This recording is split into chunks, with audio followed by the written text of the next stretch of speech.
Hello, this is CRP speaking to you live on today, Sunday, the 4th of July, 2021. This is, what is it? 2021, that's 245 years since the Declaration of Independence. And today is the American Revolutionary Day, so now I think it would be a smart idea to do this broadcast. I was checking up on the comments, and there were some people, some longtime viewers, who were kind of like miffed with me with doing this topic, but because they think that I've done it before.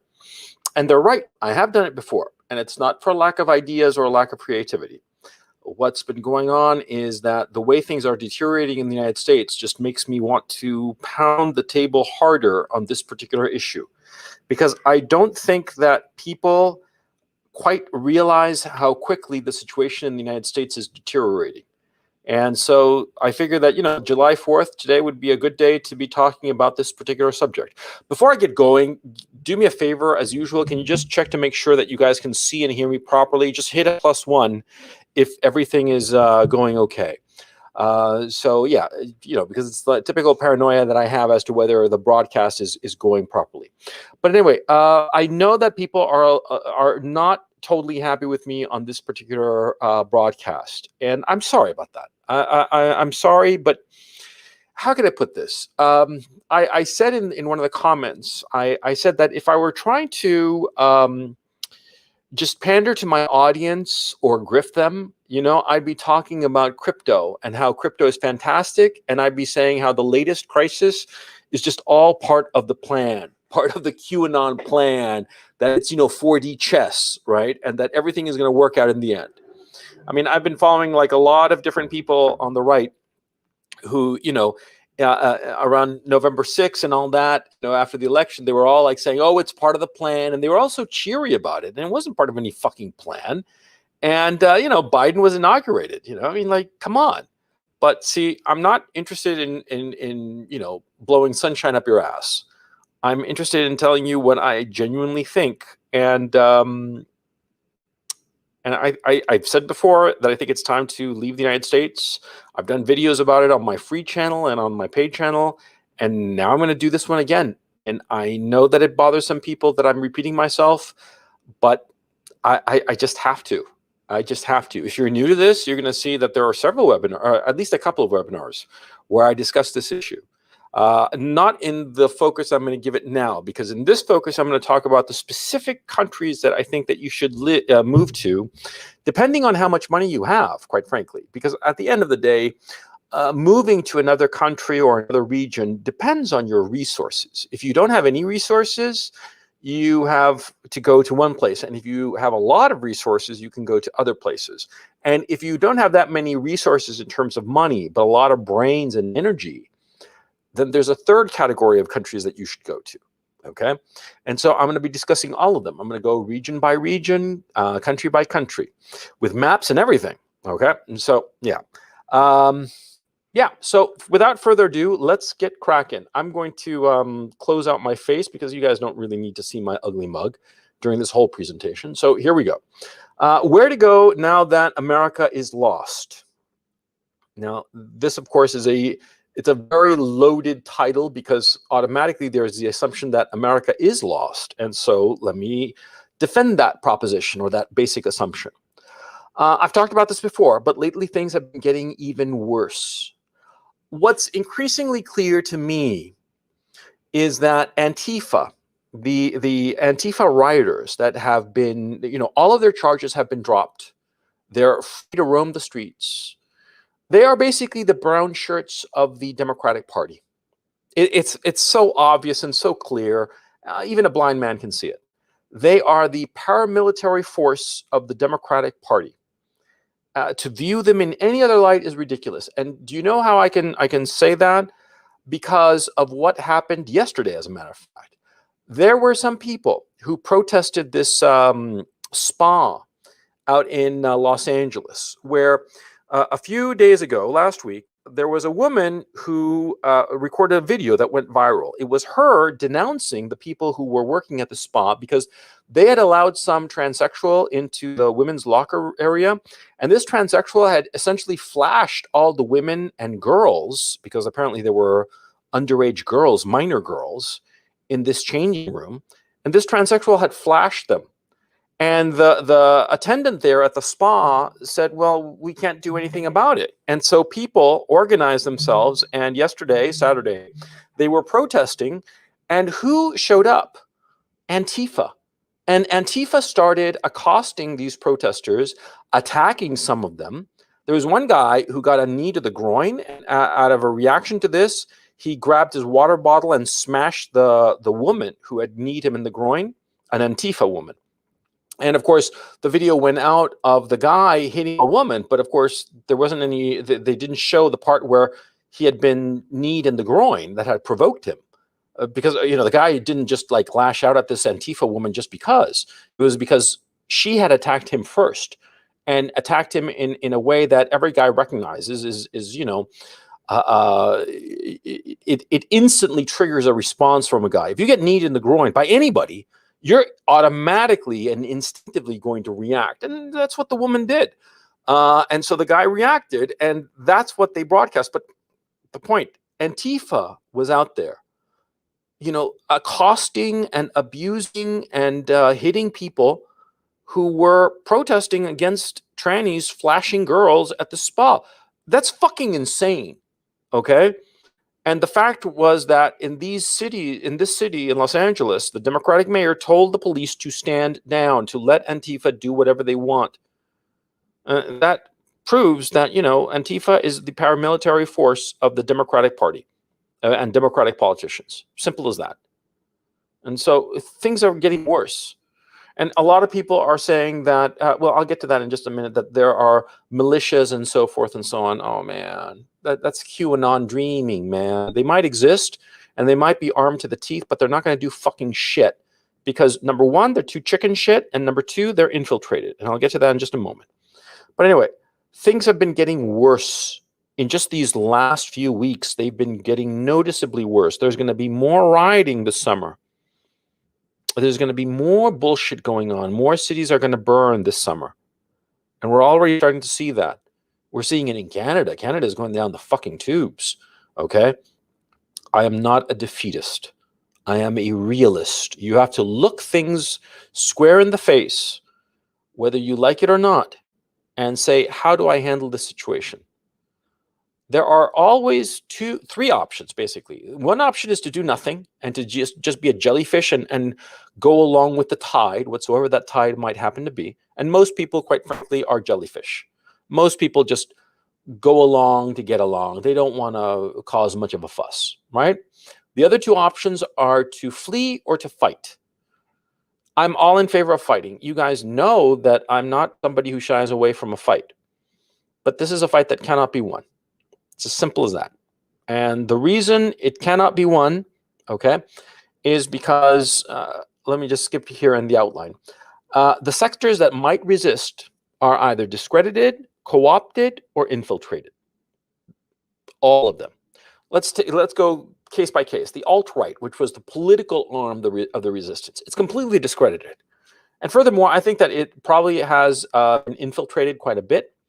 The little that remains of it, but the alt-right was completely discredited by Richard Spencer right after the 2016 election, when he said, hail Trump, hail victory with the Roman salute, the Nazi salute. And that was it. That was curtains for the alt-right. And the thing is, see, the alt-right was the only political resistance to this, because there isn't a defined political resistance. There are sporadic politicians, specifically Ron DeSantis in Florida, the governor of Florida, and Ted Cruz, the senator of Texas. Now, nobody trusts Ted Cruz. I don't trust him, but he's clearly resisting all this bullshit. Mm-hmm. And Ron DeSantis, I'm not 100% on the guy. I think also he's gay, quite frankly. I suspect that he's a closeted homosexual, and I think that he will be discredited on that particular issue in the not too distant future, by the way. This is a private hypothesis, and you could take it or leave it as you will. I'm all in favor of everything he said. I don't have any disagreement with the man, but I suspect that he's going to be taken out, as they say, not physically assassinated, but politically assassinated. And I think it's going to be the sexuality issue. I think that that's going to be brought out, and it's going to hurt him, and that'll be that for his career. Okay, but anyway, that's a private hypothesis. I could well be very, very wrong. I usually am, man. You know that a lot of times I've thought about things or had ideas about certain things that have turned out to be wrong. But that's what I think at this time. Anyway, the alt-right is discredited. There is no viable organized political group that can put political pressure to change the way things are going. Because the way things are going in the United States, we are witnessing a corporatist totalitarian takeover. Okay, now I did a whole thing on the State of the Union a few weeks back, on the State of the United States. But what I mean by corporatist totalitarianism, people in the United States, they talk about fascism all the time, but they don't really know what the fuck they're talking about. They just throw the label around, see? Fascism, strictly speaking, is a totalitarian regime that has aligned itself with big corporatist oligarchic interests.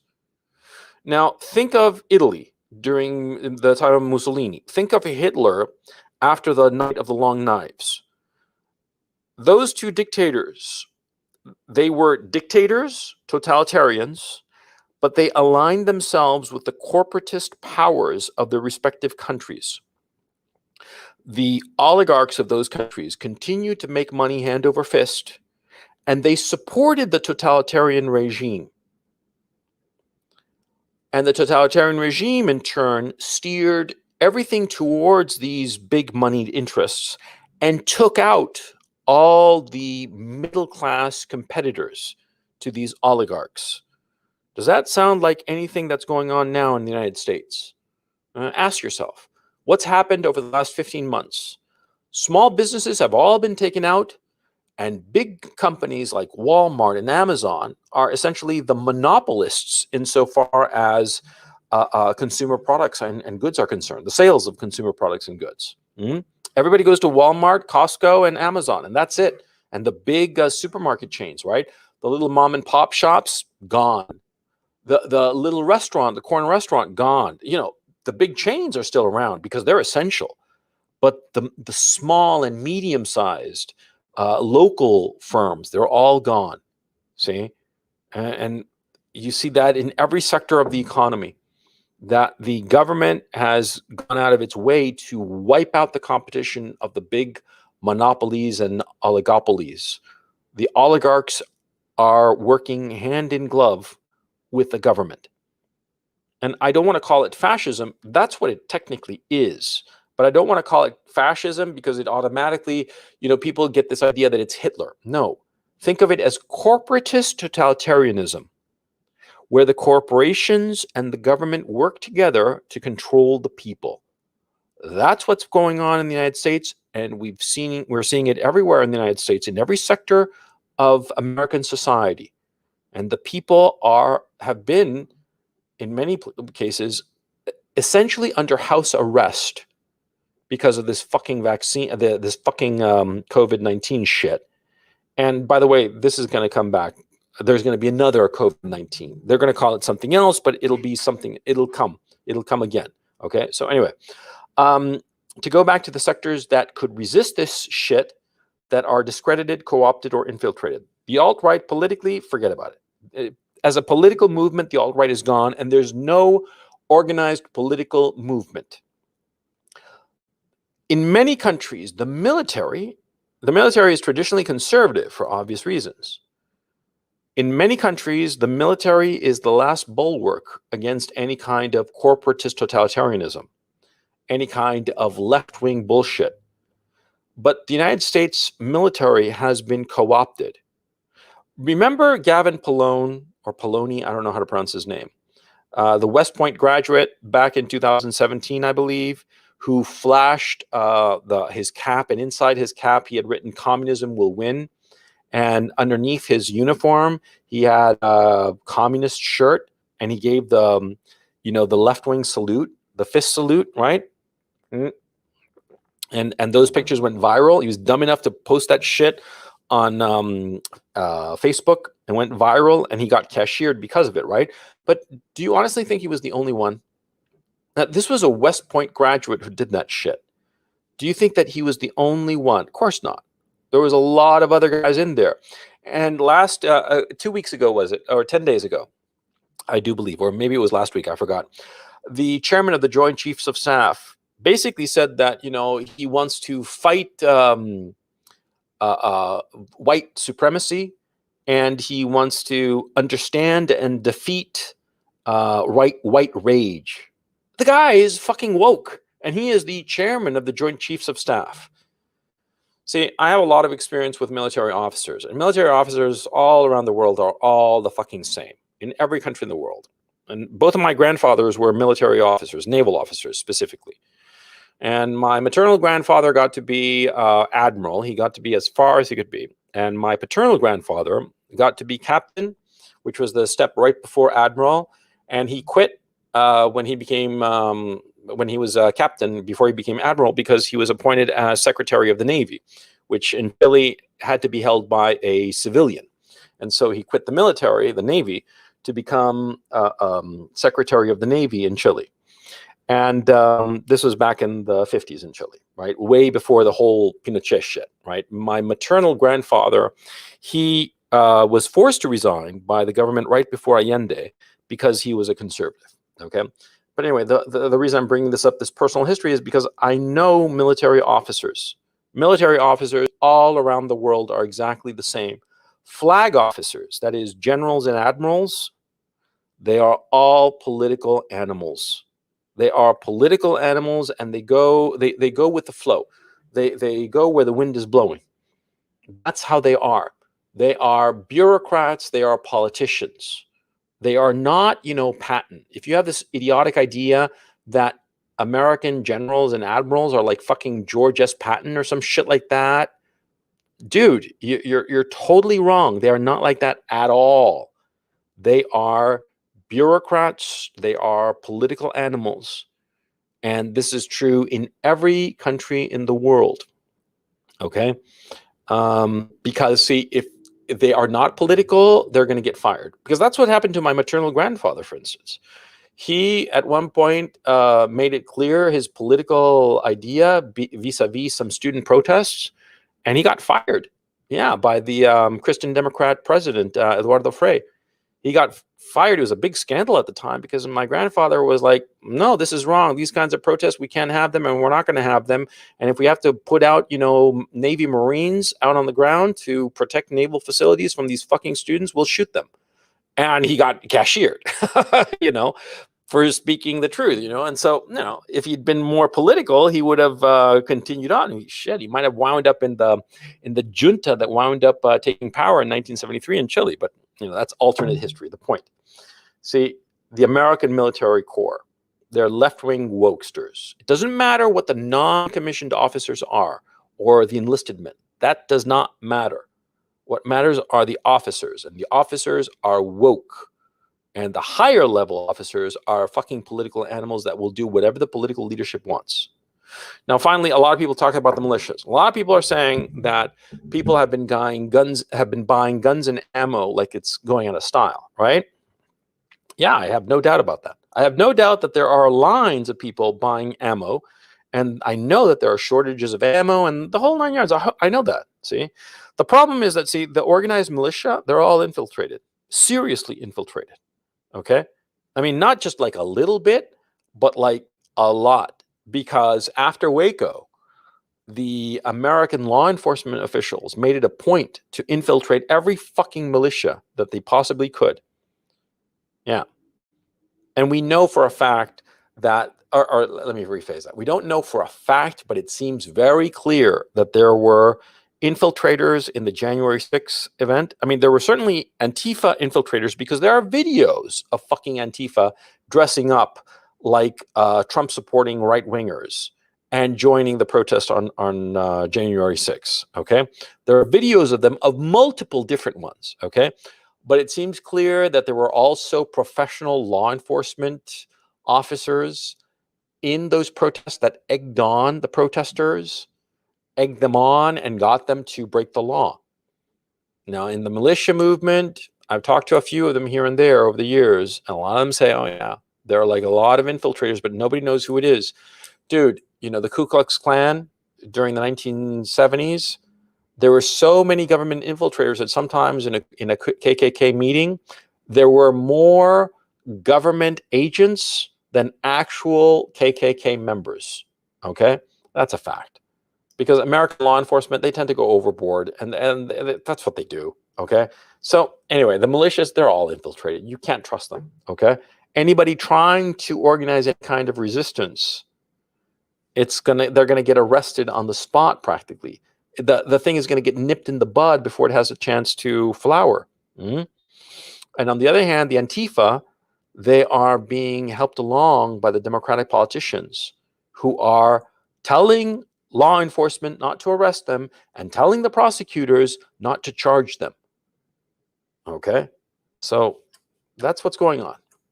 Now, that's insofar as Americans are concerned. And we are seeing how things are getting worse and worse by the day. Okay? And there's also the other issue that is becoming increasingly clear. I actually suspect, because of some articles that have been appearing as of late, that they're going to ditch Kamala Harris pretty soon, because she's not. There have been signs. Remember that webinar I said a while ago called "Reading the Tea Leaves," that you have to pay attention to the news and stuff to sort of like figure out what's going on, like you're a Kremlinologist, right? Okay. There was an article last week about how a lot of Democrats aren't happy with Kamala Harris and basically signaling that they want to get rid of her. I wouldn't be surprised if they swap her out with somebody else, because she really is incompetent and she really is a fucking idiot. The only thing she had going for her was that she was a black woman. And it could be that they are positioning her to get rid of her so that they have somebody better as the vice president who eventually takes over from Joe Biden, because Joe Biden, as you can see, he is visibly deteriorating. And I think that a lot of people don't want Kamala Harris because she's a fucking idiot. She's controllable, but she's stupid. And she does stupid shit and says stupid shit. And nobody trusts her. I mean, nobody wants her as president. And I think that she would lose so catastrophically in 2024 if she were to run for president, that the Democrats are figuring we couldn't even steal that election. It would be such a blowout. So they're figuring we got to swap her out for somebody more palatable. Okay. So yeah, that seems to be what's going on as far as that's concerned. But it doesn't really matter what's going on. What really matters is that there's a power vacuum at the top, and contradictory policies and ideas are being pursued. It's just a power vacuum at the top. There isn't strong leadership. And of course, that means that America, going through a very, very delicate and dangerous time in its history, does not have anybody holding the wheel of state. And so things can get a lot worse. Now, on the plus side, it's looking like travel is about to become unrestricted. It's looking like all you're going to need is a vaccine passport. And of course, I've told you guys my thinking that you should do what you're told and get a vaccine passport. And under no circumstances whatsoever should you ever talk to any doctor that can, be paid off and give you a vaccine certificate without actually taking the vaccine. I think that that's immoral and despicable. Okay, that's my official position. So travel is about to become unrestricted, but I think it's going to be a short window, maybe just a couple of years, before the window closes again with another pandemic. I think that they're trial ballooning this Delta variant, and it's not really taking hold because people think it sounds like bullshit. Okay, and the whole COVID-19 thing with the lack of bodies, that's ultimately the problem. There aren't enough bodies, and very few people know anybody who's actually died of COVID-19. Few people know them because relatively few people have died. People say in the United States that 600,000 or 800,000 people die in the States. In 15 months, that's fucking nothing. The country is 1/3 of a billion people. Okay? 1 million people dying over a year's time is nothing. Okay? So, I mean, that's less than 1/3 of a percentage point. Okay? So, it hasn't really affected that many people. Okay? If only 1 in 300 people have died, and that's being exceedingly generous, right? Few people know of anybody who's died of COVID. Therefore, this crap about a new variant, Delta, and some shit like that. No, people are getting sick of it. And what's also happening is that since different states were allowed to pursue different policies insofar as COVID is concerned under the Trump administration, you see some states that are totally locked down. Their economies are shambles. Everybody's demoralized and angry and pissed off and just miserable. And they haven't had more deaths than other states like Florida and Texas, where everything's wide open and nobody gives a shit about the whole thing, right? And so that is very demoralizing. I think that what will happen is that there will be sort of like a return to normalcy over the next couple of years. And then as the economic situation begins to deteriorate because of the currency is the issue, well, that's when they'll come up with another pandemic, but this time, instead of allowing each state to go their own way, they're going to implement some sort of national policy. Everybody locks down, okay? Something like that. Because in the United States, they realize, the Democrats at least realize, that by having each state pursue its own agenda, its own course of action insofar as COVID, they allowed for comparisons. And in the comparison, it became clear that the whole lockdown shit was an overreaction. They can't allow that for the next pandemic or plandemic, as the case may be. So between now and the next couple of years, I personally think that this next, crisis, quote unquote, will break out after the 2022 elections, when the Democrats are going to lose huge in the midterm elections. And I think that in early 2023, sometime like around then, that's when another global crisis, quote unquote, is going to be unleashed. I think that's also going to be roughly the time when the dollar is just going to be tanking badly, and there's going to be no solution as the dollar starts to go down the tubes. Because just comparing timelines for other periods of where a currency crashed, it takes a while for the currency to crash. It's not right away. And 2023, early 2023 sounds about right. Actually, like second half of 2022 onward, that's when you expect the currency to really start to collapse, okay? If you think that you're feeling inflation now, you just wait until late 2022, okay? That's my thinking at this point. Again, from the experience in Chile, when the Allende government came in September of 1970 and started basically, bread and circus for the people, and start printing up money and giving everybody free shit and all the rest of it, it took about 2 years for inflation to really work up a head of steam.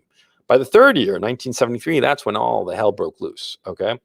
So my thinking is that, this is just a supposition, okay?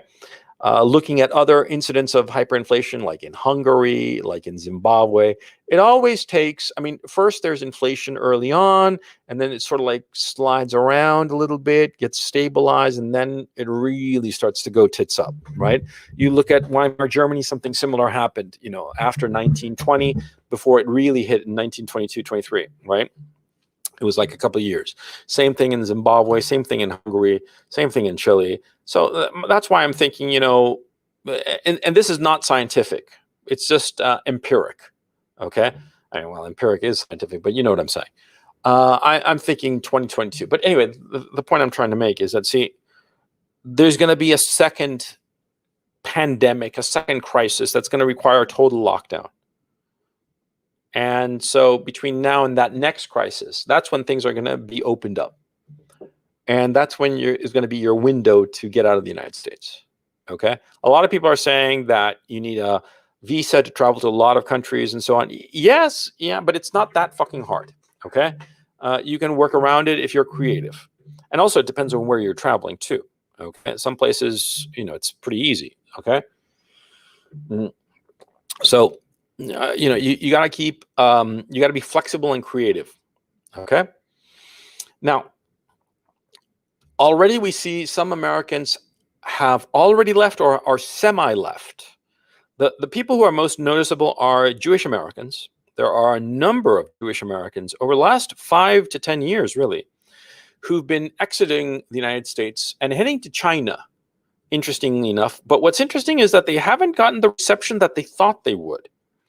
There have been a lot of Jewish Americans who have been learning Chinese, who've been traveling to China, looking for places where they can settle in China, these tend to be more affluent Jewish Americans. And they've been going there quite a bit. And a lot of them have been marrying Chinese nationals or women, not men, women of Chinese descent. And this has been an ongoing issue as of late, and it's gathered steam as of late, the last 5-10 years. A lot of them are learning Chinese. They're really making the effort. And what's interesting, and I got this from a couple of people I know in Los Angeles in the film industry, is that they haven't been getting the reception in China that they thought they would. In fact, the Chinese don't want them around because the Chinese, do keep in mind, are they're bigots. They don't like anybody who's not just like them. That's why they're squeezing out the Uyghurs and whatnot. They are ethnic nationalists. Yeah, they're communists. Yeah, all the rest of it, but they're ethnic nationalists. And they don't like the American Jews. And what's interesting is that the word I'm hearing is that a lot of the Chinese view American Jews as traitors, which is very interesting, and want nothing to do with them. And they do not want them around. And that's really interesting. That's the word I'm getting. And there's something else that sort of like signals, again, like the criminology shit that you have to do, signals that this might be percolating through the American Jewish community, is that there was a recent article in Variety where the Chinese market was film market was eviscerated. Now, do keep in mind, the film business is a Jewish industry. Jews started it. Jews have dominated it. It really is. Film is a Jewish art form. Make no mistake about it. I mean, it is, okay? Just like, I don't know, fucking frescoes in a church ceiling is an Italian art form, okay? And jazz is a black art form. Yeah, there are great white jazz musicians, sure, but most of the great ones are black, right? Yeah, same with filmmaking. Most of the great filmmakers are Jewish or Italian, okay? Don't quite know why that's the case, but that's the case. Anyway, the point. The article in Variety, I wish I had it in front of me. I would have passed it along. I forgot to get the link for it. The article in Variety basically pointed out some problems that the film industry has been having in China. Now, Variety magazine is the industry paper. Well, it's not a magazine, it's daily actually, but anyway, it doesn't matter. I actually don't know the exact name of Variety, which is absurd. I've been reading it for close to 30 years. But anyway, Variety is the industry voice. And they did this big article saying how catering to the Chinese market over the last 10 years has not really helped the film industry, because the Chinese keep the bulk of the profits. Very little money, net money, rentals, is coming from China.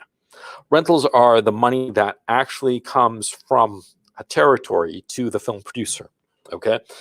And, most of the times it's roughly 50%, but in China, it's about 10% or less. Most of the money is staying in China. And so a lot of filmmakers, the Hollywood industry in general, is basically saying, we've been catering to these people for all this time, and this is a lousy deal for us. And a lot of people noted that article because it also signals that perhaps Hollywood is going to start being anti-Chinese, especially as the United States starts potentially gearing up for a war with China. And so that's really interesting. But going back to the whole issue of Jewish Americans, and to continue with the point, Jewish Americans are kind of semi-leaving, okay? And a lot of them are going to China or to countries around China, okay? Principally Singapore. Some before, 5-10 years ago, were setting up shop in Hong Kong, but that's kind of closing down because Hong Kong is being absorbed Borg-like by China. And so, yeah, Singapore seems to be the other place, the place that a lot of these Jewish Americans are going to. And so are a lot of wealthier tech guys. They're going to Singapore, they're going to Dubai, a few to Panama. And what's interesting is all of these people, it's not that they're moving there permanently, it's that they're setting up a shop there. They're setting up a place that, It's like setting up a bug out place just in case, to have it all set up just in case that they really have to just abandon everything in the States and move someplace else. Okay. And it's done on the down low, and not to draw a lot of attention. Lots of times these people go there for legitimate businesses and legitimate business dealings, and so it makes sense for them to have like a house as opposed to stay at a hotel and set up a little place for themselves, or not so little place for themselves. So the wealthier people are doing this already. Okay, they realize that they have to have their options open. Okay, now insofar as leaving America, if you make up your mind, that you're going to leave the United States, okay, or let me phrase that you're going to leave the place in America that you are right now and go to someplace more secure long term, because it can also be, as I'll explain in just a minute, a place within America.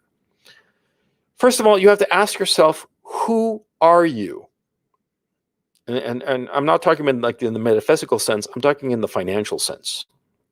Are you poor? Are you rich? Or do you have, enough money? Not a hell of a lot, but enough, but you've got brains and education and drive. Who are you? You got to figure that out first. Because see, if you're poor, you move to a rich country. Yeah, that makes complete sense. I mean, say for instance, you're a dirt poor farmer from Mexico. Of course, you're going to move to the United States, right? Because dirt poor farmers in Mexico, they don't have any kind of social services. They have a shit life in Mexico, right? The government isn't going to provide any kind of stipend or anything like that. But in America, sure, you got unemployment benefits, you got Medicare and shit like that, and they give money to migrants, especially if the migrant promises to vote for the candidate that the politician tells them to vote for. So sure, poor people go to rich countries. If you are a rich guy, where do you go? You go to a secure country. It doesn't matter if it's rich or poor. What matters is that it's secure, because if you have riches, you don't want to lose them. You lose your riches in an insecure country. Insecure in the sense of not being secure in terms of laws and physical security. You go to the place that can give you what you lack. A poor person has no money, he goes to a rich country. A rich person has no security, he goes to a secure country. Somebody who has brains and education and drive, but not many opportunities, like what's happening in the United States, because guys with brains and initiative, they're having fewer and fewer opportunities. Well, you go to a place where you have more opportunities. You don't have much money, so where do you go? You go to a poor country. Of course, because see, a poor country, the cost of living is going to be lower. I mean, I've told you guys, I live in Ukraine. I live in Kharkiv, right? I have my offices here. It is I have 620 square feet. I pay 10,000 grivna a month, which is roughly $370, plus about another $100 in electricity and building expenses. Okay. So altogether, and internet rounded up, it's about $500. That's 620 square feet in a prime building, in a prime location, office building, dedicated office building in a prime location in Kharkiv. Okay. I mean, something that would cost me at least 10 times more in any normal city in the United States. Okay. That's what I pay here. And, my apartment where we live, yeah, it's also cheap as dirt. It costs $1,000 a month for about 1,200 square feet. Okay. We're going to be moving to a big apartment because with the kids, it's getting a little small, but it's not going to be much more than 1,500. Getting a new house, you can get a new house with a quarter, half an acre of land for, $150,000 without breaking a sweat. Why? Because it's a poor country. It's a poor country, and also it's hard to get a mortgage loan, and therefore it's hard to get a mortgage loan, and therefore there isn't price inflation in housing because of it. Because all of the absurd prices for housing in the West, especially in the United States, is because of the easy availability of credit that drives up the price of assets. So anyway. If you have brains, you want to go to a poor country because the cost of living is low. You want to go to a poor country that is stable and or law abiding, okay?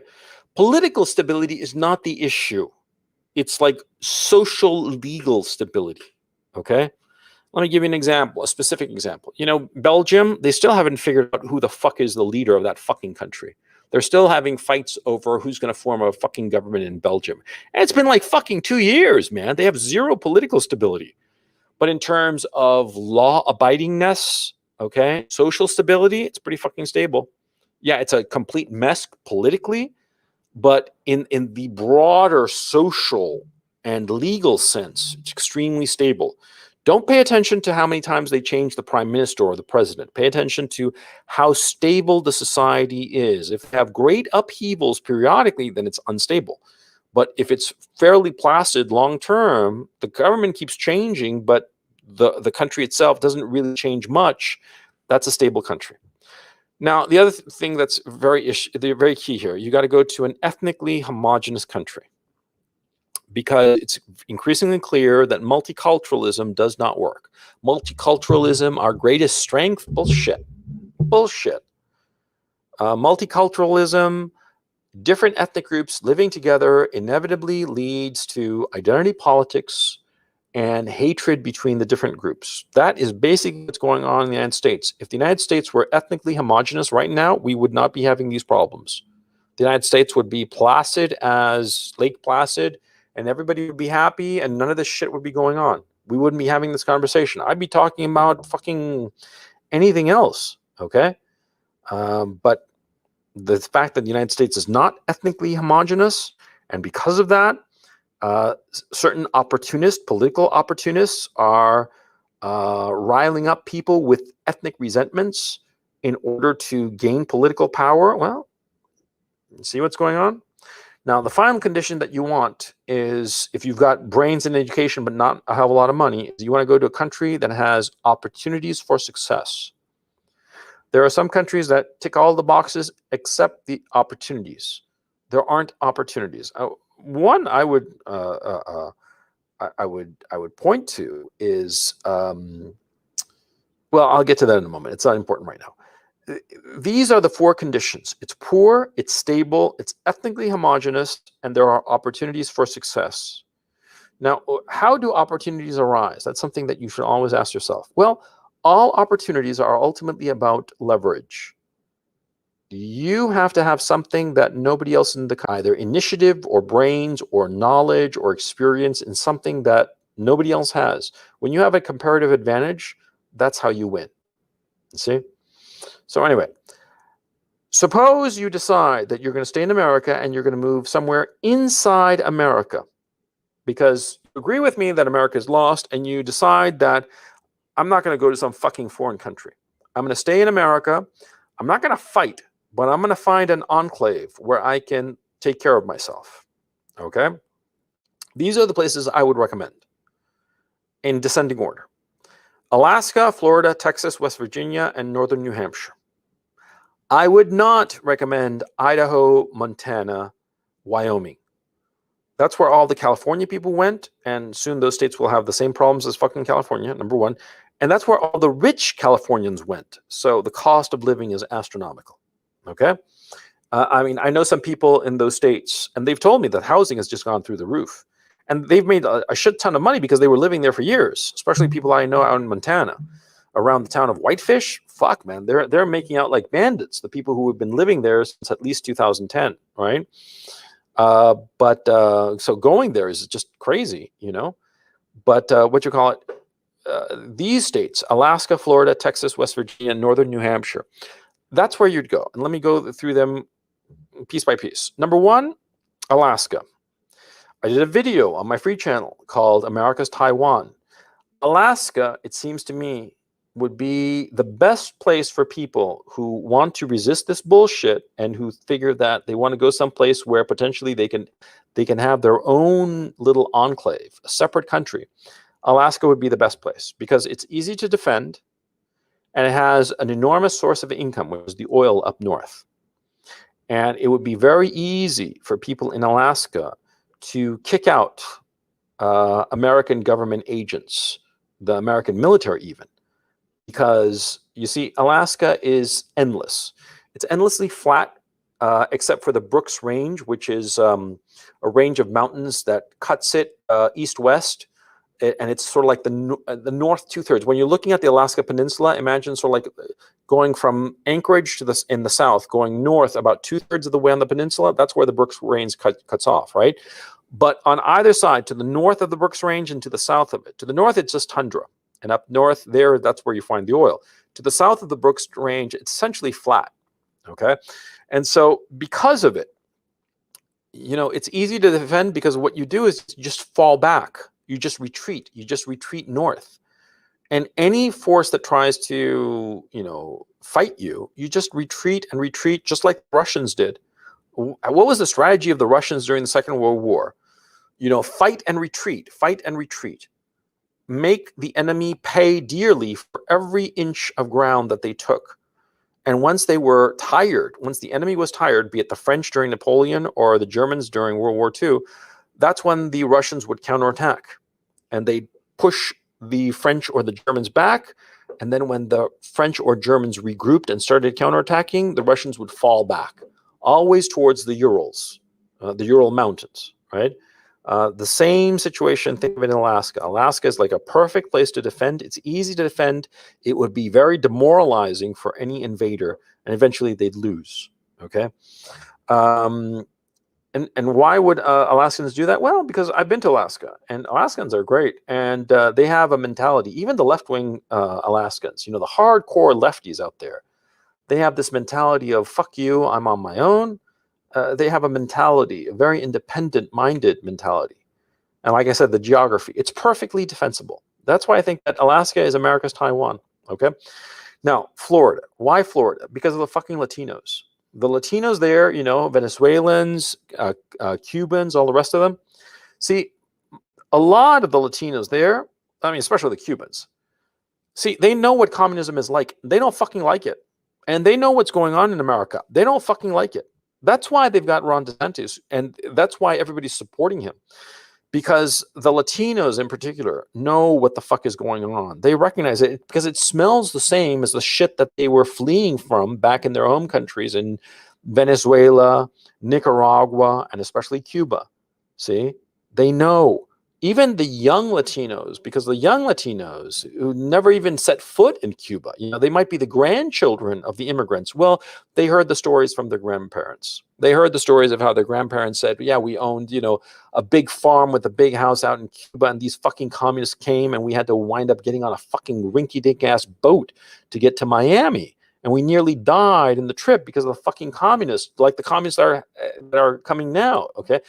When I grew up in Chile, which is a different country than Cuba, but has the same sort of mentality.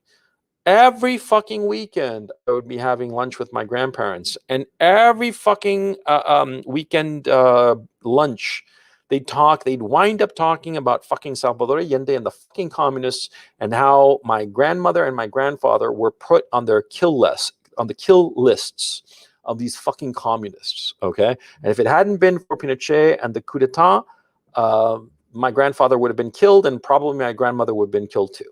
Okay? I mean, I heard this every fucking weekend, okay? It was drilled into me because it was such a huge thing for them, for my grandparents, and so it became a huge thing for me. The same fucking thing with the Cubans in Miami and the Cubans in Florida. They heard these stories growing up, mother's milk to them. They're not going to put up with any of this shit because they know what it is. To a lesser extent, the same thing is going on in Texas, but not Austin. Austin is just California in the middle of Texas, okay? Austin and Houston and Dallas, yeah. In the smaller towns, like Abilene. Abilene is hot as blazes out in Texas, but it's the right kind of people. You know what I'm saying? It's not that rich. It's stable. It's ethnically homogenous. And there are opportunities, okay? A town like Abilene, now we're talking. You know, Plano, now we're talking. Not the big cities, not Austin. That's fucking California, okay? And nothing on the border, okay? Not because there are more Mexicans there. No, because of the instability of the border, okay? You want to be more inland, okay, insofar as Texas is concerned. Now, West Virginia, it's poor, so it's going to be cheap. Cheap housing, especially, okay? It's law-abiding. It's ethnically homogenous. They're all white trash out there, right? good people, decent people, but white trash. Okay. And so because of that, because they don't have a lot of education, there are going to be a lot of opportunities for somebody with brains and initiative in West Virginia. In northern New Hampshire, now northern New Hampshire is like the perfect place for a modern day Ted Kaczynski. Okay. The only problem is that there are property taxes in New Hampshire. Okay. But you should check out perhaps Vermont too, away from Massachusetts. Okay. I mean, that's what you want to be doing, away from any of these blue states, away from these liberal states that export their bullshit like fucking cancer. You know what I'm saying? You want to be physically away from those fucking people. That's my thinking. And I lived in New Hampshire. You know, I went to college there.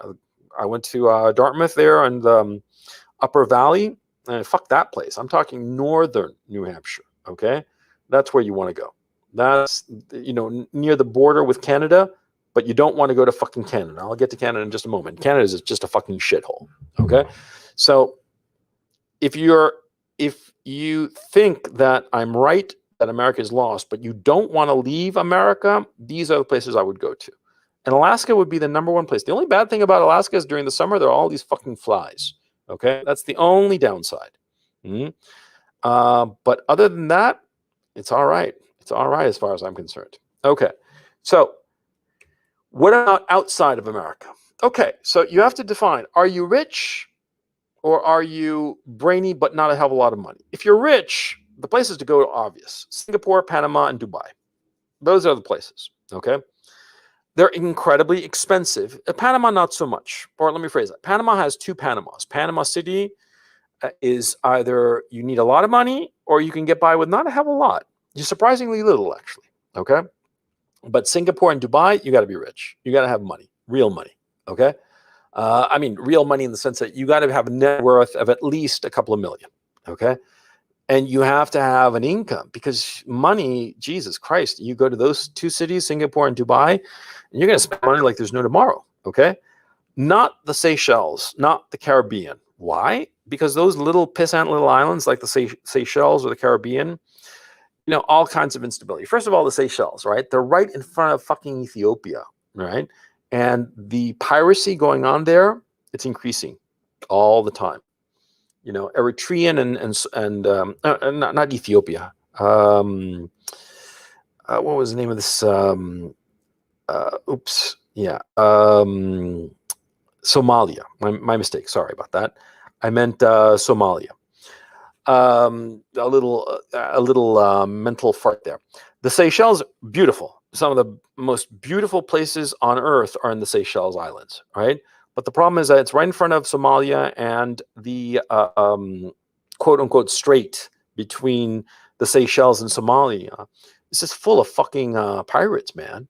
And the pirates are getting more and more aggressive. And that's part of the problem because, see, that's a symptom of the problem of American decay, because the United States essentially patrolled the world's oceans and prevented piracy. The fact that Somali pirates are becoming a bigger and bigger problem throughout the Arabian Sea, that shows you how American power is collapsing, okay?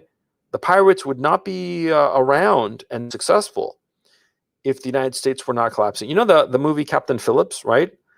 That is basically pointing out and not glorifying, but highlighting the fact that American power is collapsing.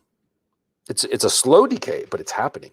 Those Somali pirates would never make a fucking move if the American Navy was really patrolling the world and really projecting global strength. They're not, okay?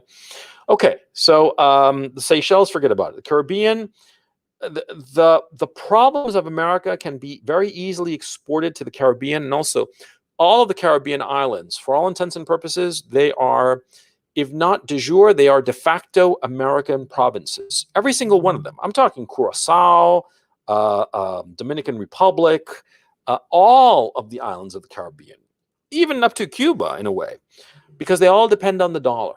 The dollar goes tits up, as I expect it to, as I've said before, it will.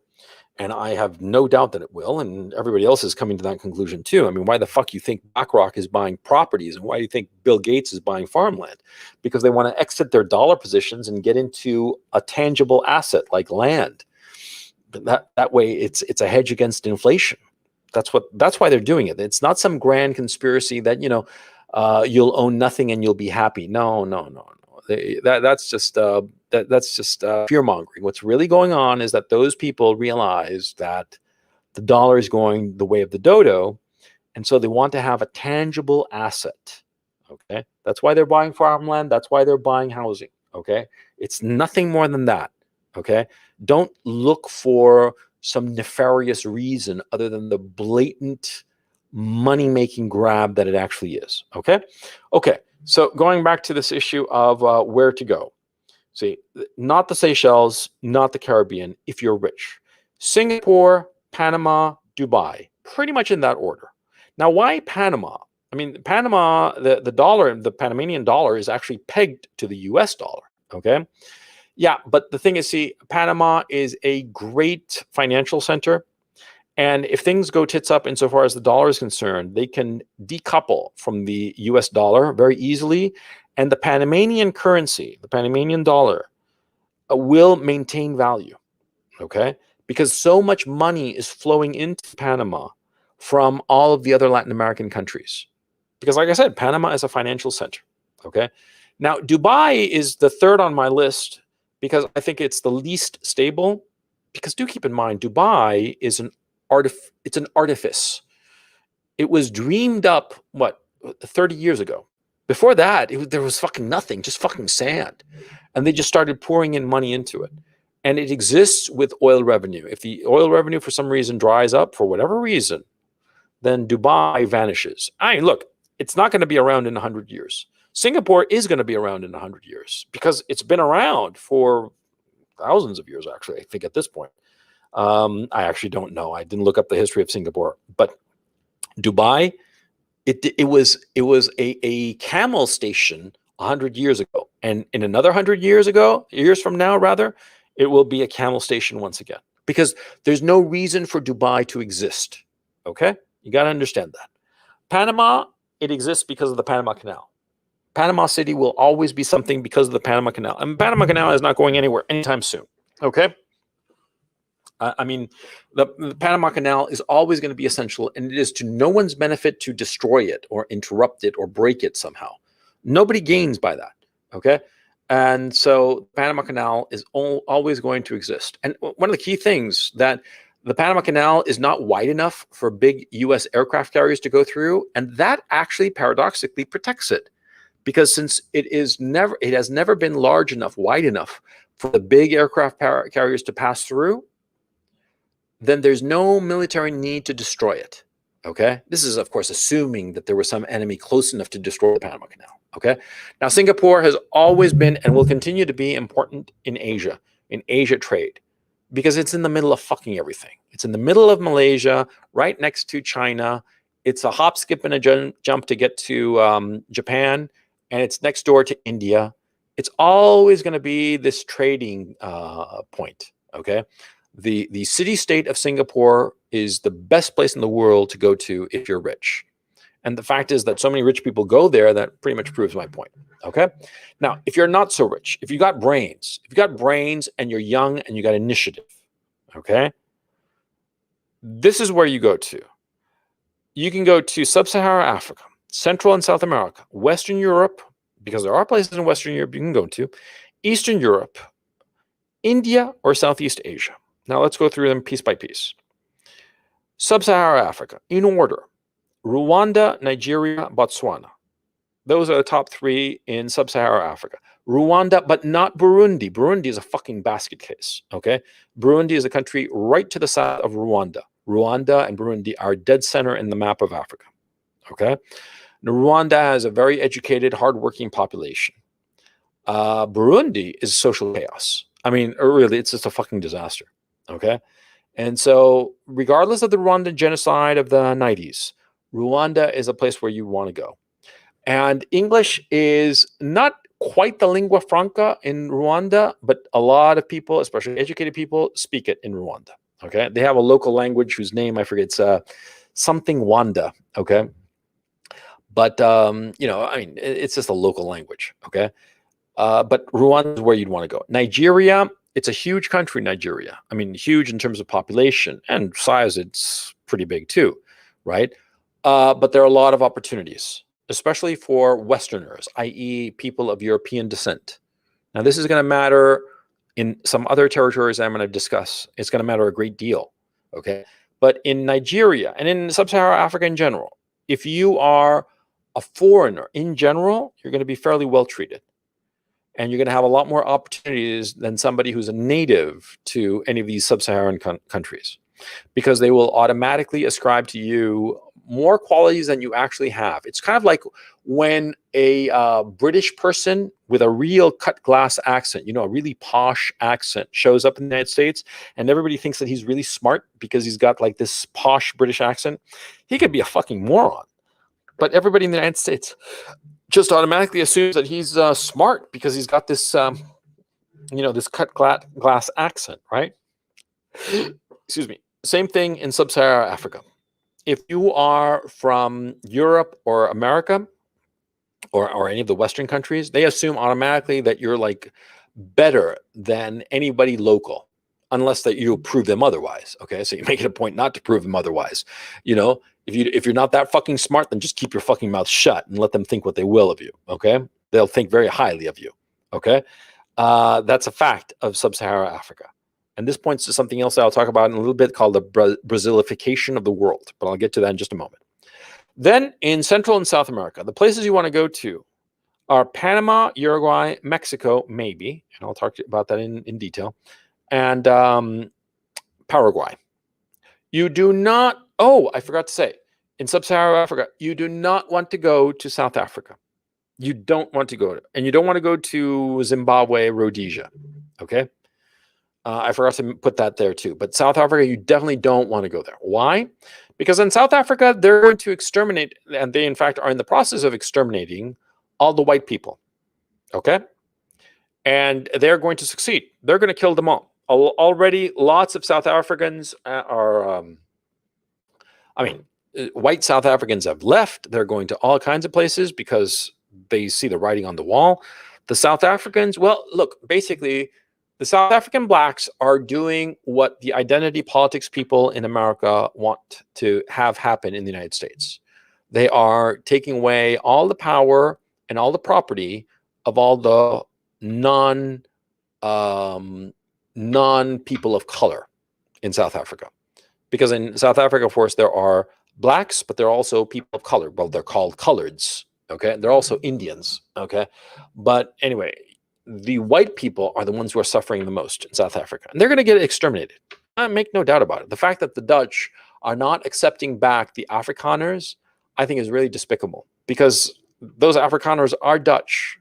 They are ethnically Dutch.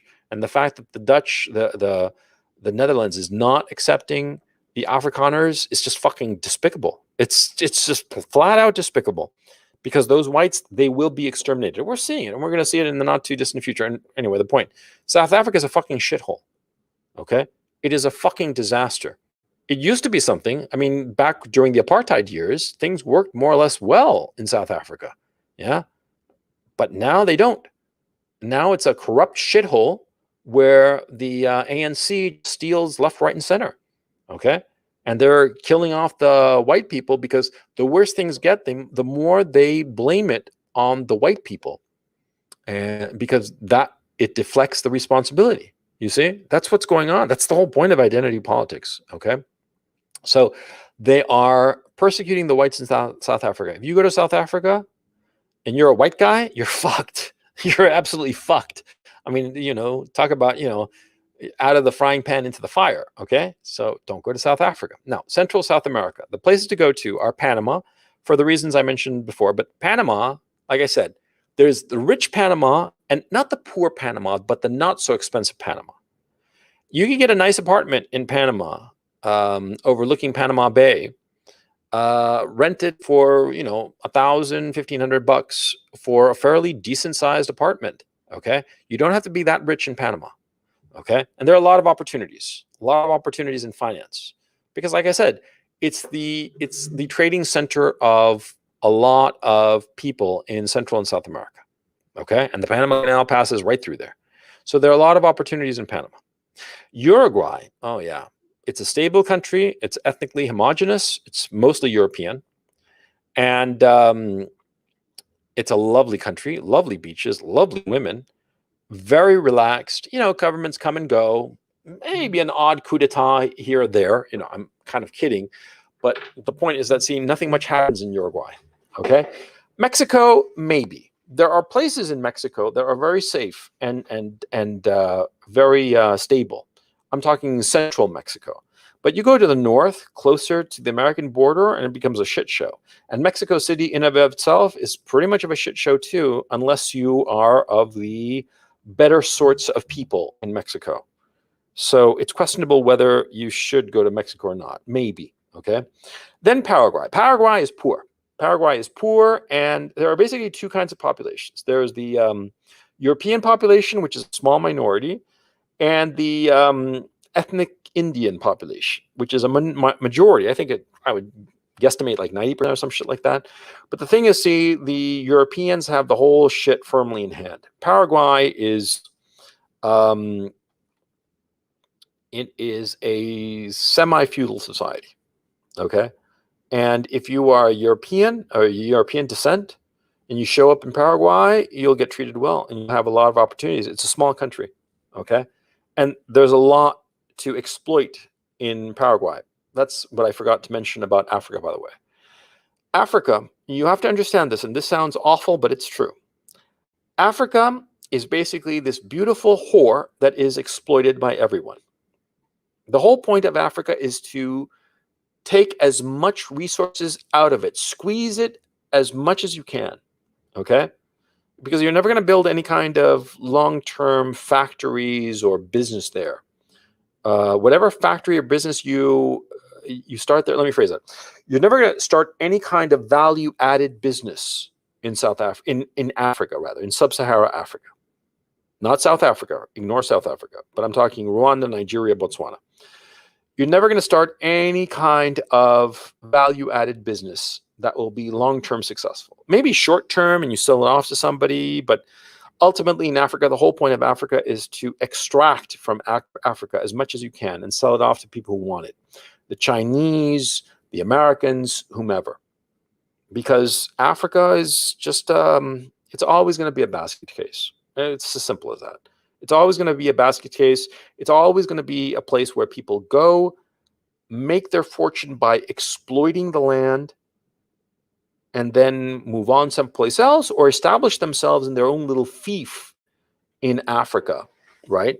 But very isolated and very defensive, okay? That's the truth about Africa. It's historically always been like that. It's always going to be that way, okay?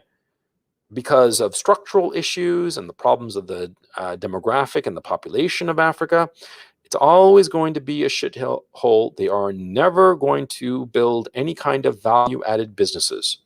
This is not going to happen, okay? In Central and South America, something kind of similar, but there's more trade involved. And there are certain businesses that are of marginal amount of value added that could potentially succeed in these countries. Okay, I'm talking Panama, Uruguay, Mexico, and Paraguay. Okay, Mexico maybe, Mexico in certain places in Mexico. And if it becomes too much of an issue insofar as Mexico, then just take Mexico off the list. That's why I put it, I put 4 options. Mexico is not one of the 3 options. Okay. Now, countries that you don't want to go to: Chile, Argentina, Peru, Colombia, Venezuela, and Brazil. Okay. And I'm from Chile. If I'm from Chile, and I can tell you, don't go to Chile. Chile is about to go communist. Chile is about to go like a fucking disaster. It's already on the way. It's like a fucking meteorite, man. It's a pity, but all these fucking leftist resentful fucks, right? They hate Pinochet and they are hell bent for leather on destroying everything good that Pinochet did. It doesn't matter how good it is. Pinochet did it, ergo it's bad, and so they're going to destroy it. Like in America, okay? These resentful fucks. Anything good about America, they're trying to destroy. That's why they're toppling all these statues and whatnot. In Chile, the same fucking thing. We don't have any statues to Pinochet, unfortunately. I wish they did, but they would have been toppled by now, right? And they are trying to topple all of the monuments that Pinochet left. For instance, the ASAPRE system, which is the private health insurance, which is fantastic. They're trying to tear it down. The AFP system, the private retirement account system, it's also a fantastic system, incredibly good for the worker. They're trying to tear it down. I mean, they're succeeding in tearing it down. It's a fucking mess. Chile is going commie, and it's going to be a fucking shit show again. And, you know, maybe after a few years of this shit show, the military will decide to take over again. I hope they do. And, you know, it'll be another round. You know what I'm saying? But anyway, Chile, it's going down the tubes, and who knows when it'll recover, okay? Argentina is a perennial shit show. It is a corrupt country. It is a country of so much corruption, daily corruption, okay? And it's an insecure country, insecure in the sense that you cannot count on anything being certain. I'm talking your personal physical security or the ownership you have of your own goods, your own assets, even your own fucking money. Look up the word corralito, C-O-R-R-A-L-I-T-O, corralito, C-O-R-R-A-L-I-T-O, corralito, okay? This is when Argentina was finding itself in deep financial trouble.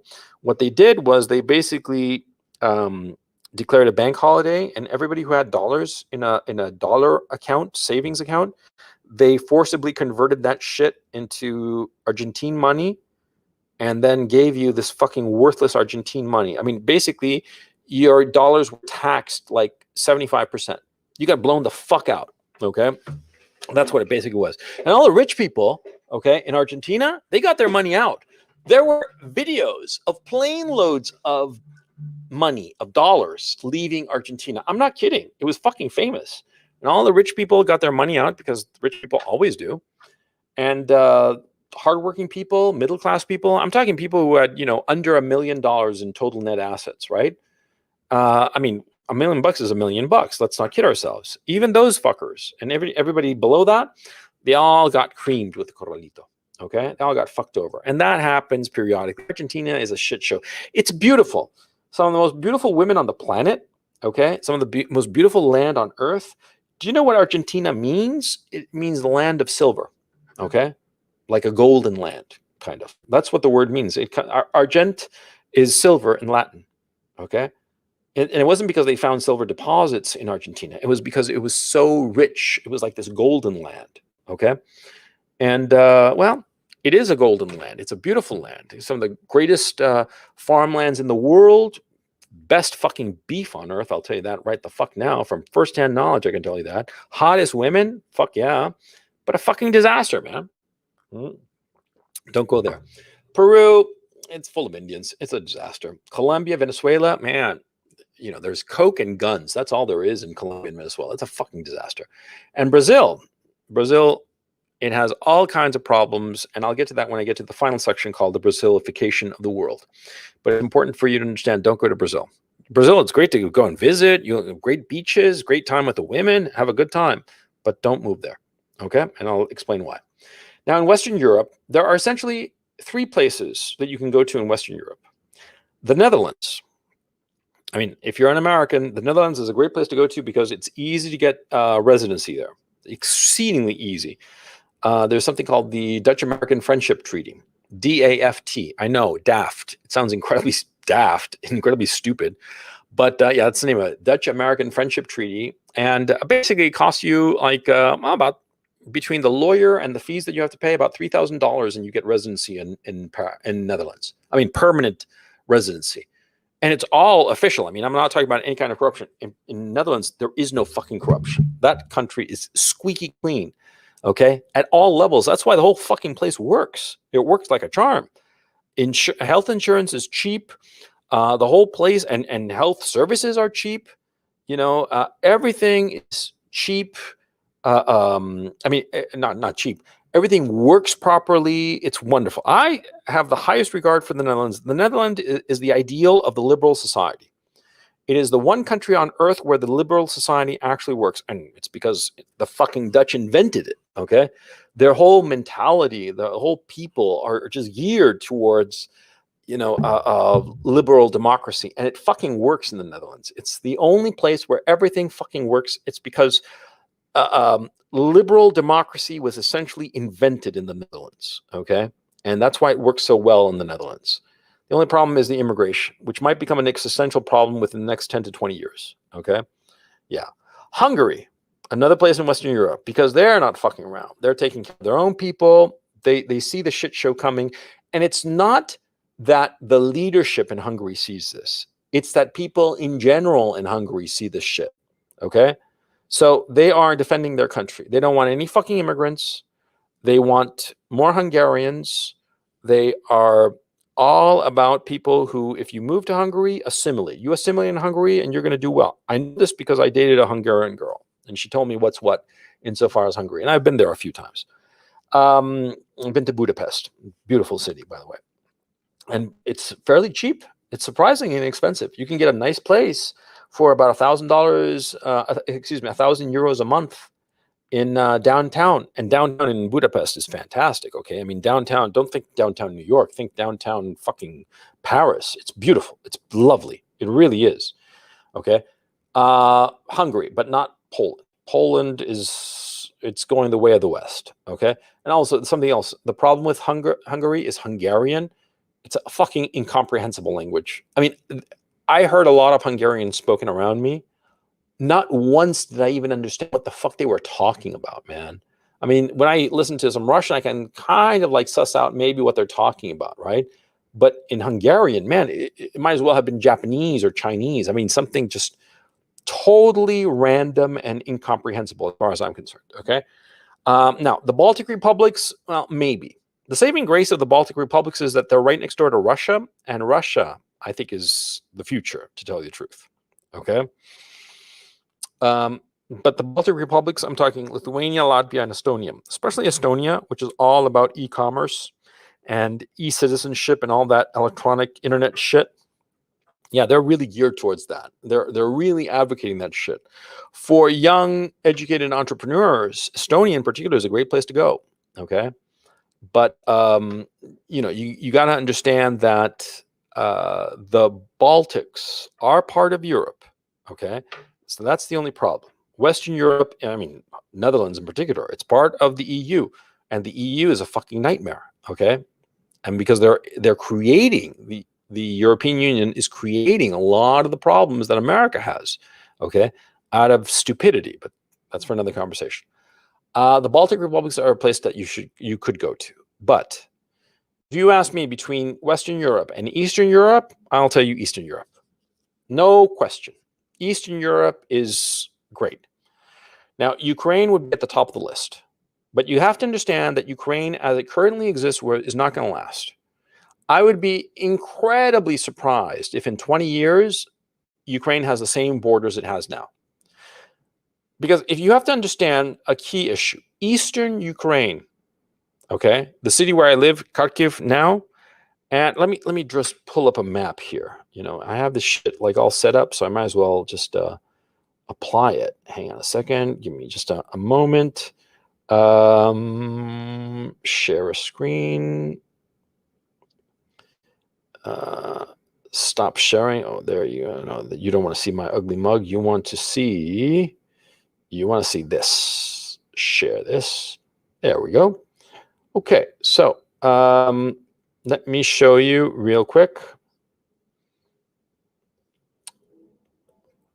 This is Ukraine. As you can see, that little flag there. You see that little flag? That is where I am. Okay. Okay, I just want to ask, do you guys see my mouse? Say +1 if you do, and 0 if you don't. I'm whirling it around the map of Ukraine. Let me just see if you guys can see that mouse. +1. Oh, great. Okay. So listen. So here, as you can see, is This is Kharkiv. Okay, you can't see it because the flag is blocking the name of the town, but take my word for it. Yeah, I'll just show you real quick. Okay, yeah, that's Kharkiv, right? Pulling back. Now you have to understand. See, Kharkiv and here Lugansk, Donetsk, Mariupol. Okay, this whole curve. Okay, including Poltava. I hope you can see Poltava here, right? This is Poltava. Okay. Now, Poltava to Dnipro and Dnipropetrovsk and Zaporozhye, all of this was Russian. All of this whole third, roughly, of what of Ukraine belonged to Russia. Now, here in Sevastopol, here at the bottom, this is the Crimean Peninsula, which is what the Russians took over. Okay. Now, the Russian Empire pre-1954, okay, Kharkiv, Poltava, Dnipro, Zaporozhye, Donetsk, Lugansk, Mariupol, all of this part of Ukraine was part of Russia. It was given to Ukraine, the Soviet Republic of Ukraine, by Nikita Khrushchev. And it was sort of like a solidarity and friendship, but it was just bullshit because you see, all of it was the Soviet Union, so it didn't really matter. Okay. But what happened was that when the Soviet Union collapsed in 1991, Ukraine, and here's Kiev, for those of you who don't know, and this big river down the middle, okay, that's the Dnieper River. Well, Kiev, since it declared that all of this from Lviv here to in the west, to Kharkiv in the east and Lugansk in the far east, all of this was Ukraine. And the Russian Federation was too weak in 1991 to say, hey, come on, all of this part, Eastern Ukraine, quote unquote, all of this, Donetsk, Luhansk, Mariupol, this all is Russian, traditionally Russian, okay? And so, the Ukraine said, fuck off, and that's, and so we just moved on, right? But the thing is, see, the Russians, now they're coming back into their own. They're becoming much more powerful. And so, eventually they're going to take over this thing because traditionally it did belong to them. Okay. I mean, don't be fooled by any bullshit. And I'm saying this as somebody who is disinterested and a disinterested observer. Historically, all of those regions, Kharkiv, Dnipropetrovsk, Zaporozhye, Donetsk, Lugansk, Mariupol, those are all ethnically Russian. And they were traditionally Russian cities. Okay. The fact that they are part of Ukraine is a historical accident. Okay. Now the Russians took over Crimea because they needed it, because they had their military base in Sevastopol. Look at the map. Looking at the map, it's on the far south. Far south, you see the Crimean Peninsula, right? And so you got to understand that that they took it because of military necessity. But eventually, all of Eastern Ukraine will fall back to the Russians. And the way the Ukrainians have played things as of late, that day is coming nearer and nearer every day. And the Russians, they realize that all they have to do is be patient. Eventually, they'll take over that whole rump that belongs to them, because it does. So if you keep that in mind and understand that Eastern Ukraine will eventually will fall back to the Russians, okay, which it will, then you have to make up your mind where you'd want to go in Ukraine, okay? Because if and when that eastern rump falls back to Russia, the Poles will likely make a grab for Western Ukraine. I'm talking, let me just show you here.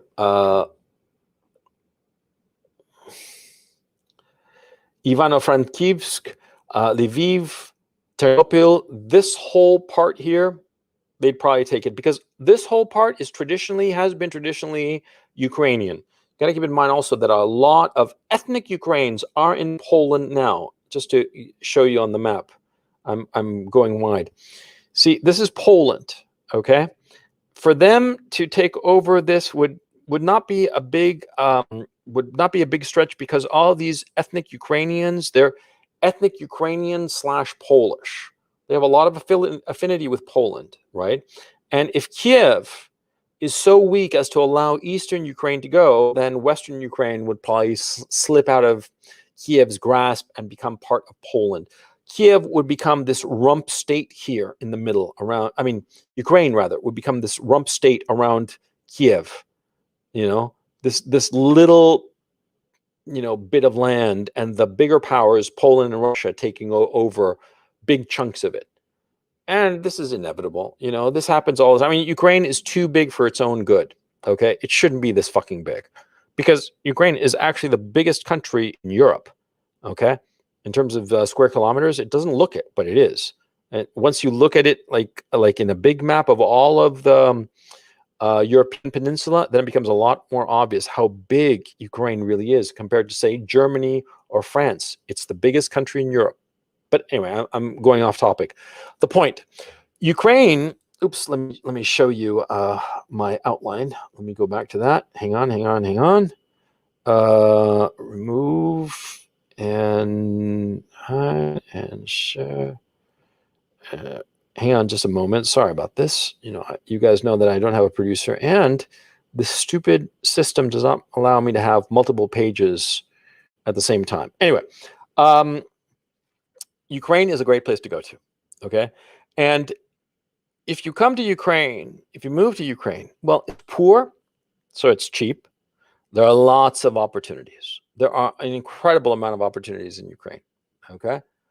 And if you learn Russian, you'll get ahead. I haven't bothered to learn Russian because at this stage of my life, insofar as my life and my career are concerned, I don't really need to learn Russian because I don't really have to do any kind of business in Ukraine. I mean, I've purchased some property here in Ukraine, right? But you know, owning assets, owning property in a country is not doing business. It's just owning assets and deriving rent from those assets. That's not really doing a business.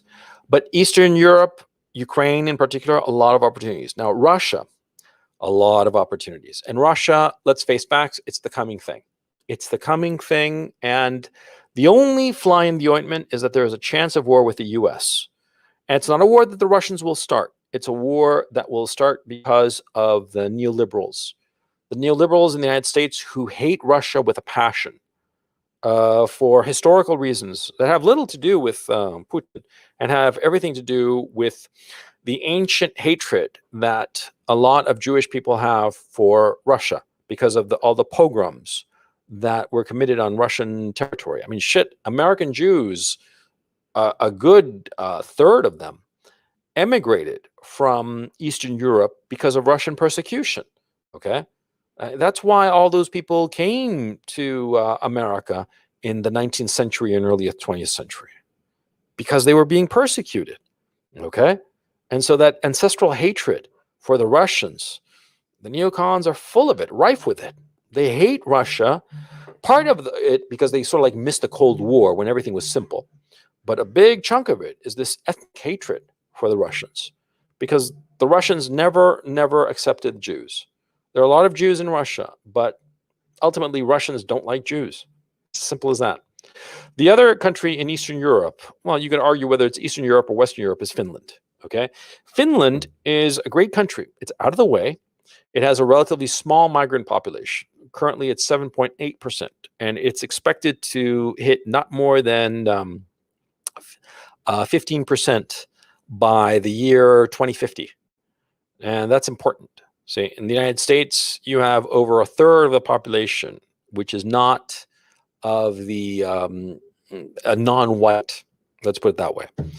In Finland, at most in 30 years, 20 years, no, 30 years, it'll be half of that, okay? So Finland is always going to be pretty stable. Finland is a rough country to live in, okay? It's expensive to live in.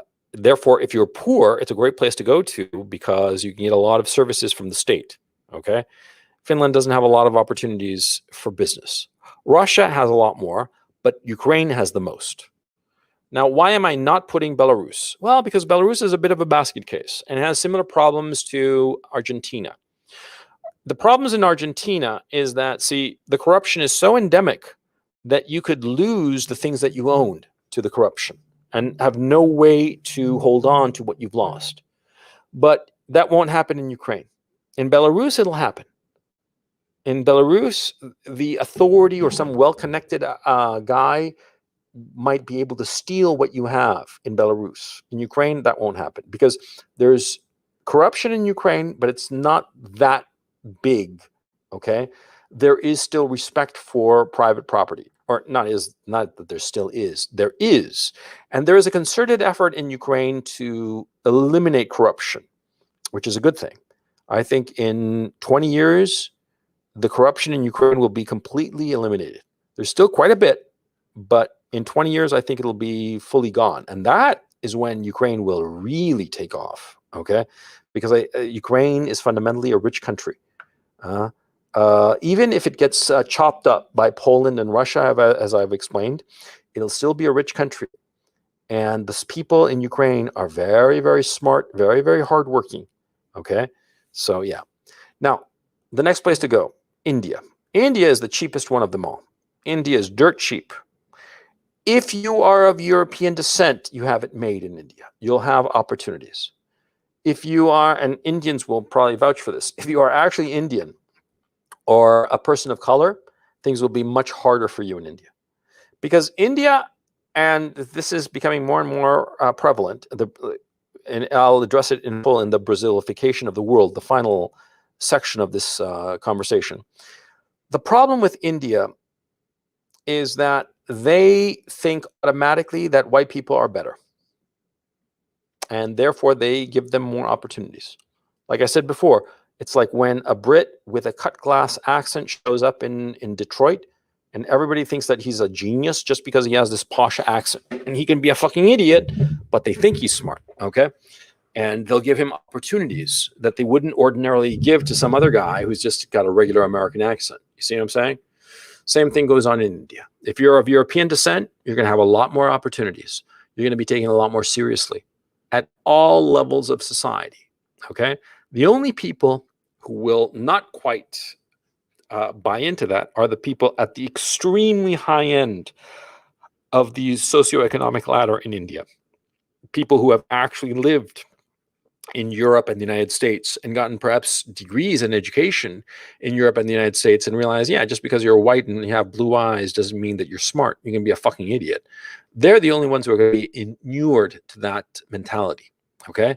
But the rest of the population, yeah, they're going to have it. In Southeast Asia, same fucking thing. If you're European descent, you're going to have a lot more opportunities.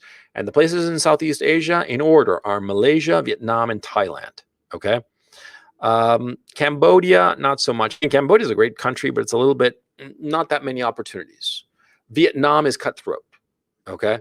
There are opportunities, but you got to work hard. I haven't myself been to Vietnam, but I've spoken with some people who have lived in Vietnam, and they've told me that it's a great country. It's cheap as dirt.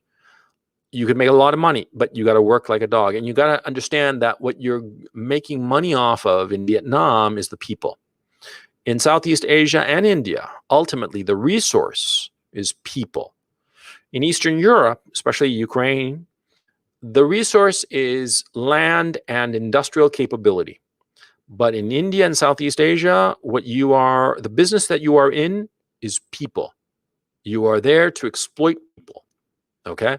Because in every business, you exploit something, and you have to figure out what it is. Like for instance, like in tech, for instance, what do you exploit? Brain power, of course. You need people who are right fucking clever to figure out the computer programming and shit. In India and Southeast Asia, what you're exploiting is manpower, cheap labor. That's the whole point of it, okay? Just as in Africa, in sub-Saharan Africa, what you're exploiting is natural resources. And that's what you're exploiting, not people.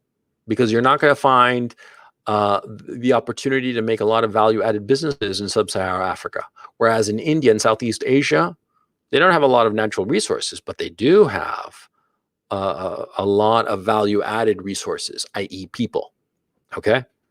Yeah. So that's basically my tour of the world of where you should go outside of America. Now, the places to avoid at all costs, don't even think about going there. Canada, Australia, New Zealand, and UK. They're fucking disasters. It's no different from the US, if not worse. Canada is going off a fucking cliff. I mean, dude, That fucking country, man, they are just going down the tubes quicker than grease lightning. You know what I'm saying? And so you want to see what is going to happen in America? Look at Canada. Canada is just becoming a basket case. Okay. The European Union, that's another place to avoid. I'm talking France, Germany, Belgium. Don't go to fucking Belgium. Like I said, I lived in the Netherlands. I know about Belgium. Belgium is, a disaster. Spain, Portugal, Italy, the whole fucking European Union is a fucking disaster, except for the Netherlands and Hungary. Okay, those are the only two places. The Middle East, the whole place, you gotta avoid it because of the high cost of living. Oh, typo there. Because of the high cost of living and the chance of war with the U.S. and general chaos. And that's unfortunate because I think that the Middle Eastern people are the nicest people of the bunch. I've met a lot of Middle Easterners, and they are uniformly the nicest fucking people. They are the nicest goddamn people. I'm not kidding. I say this truly. Salt of the earth. You talk to an Arab, for 10 minutes, you got a friend for life. That fucker will do anything for you. Okay. Because they are just the nicest fucking people, and they're genuine. Okay. They're not like pretending to be friendly like people in California say. People in California are incredibly nice, but they don't really give a shit about you. Okay. They're just being nice because it's like this niceness. It's like varnish over their behavior. But in the Middle East, Arabs, they're fucking genuine. Those fuckers are truly the nicest goddamn people.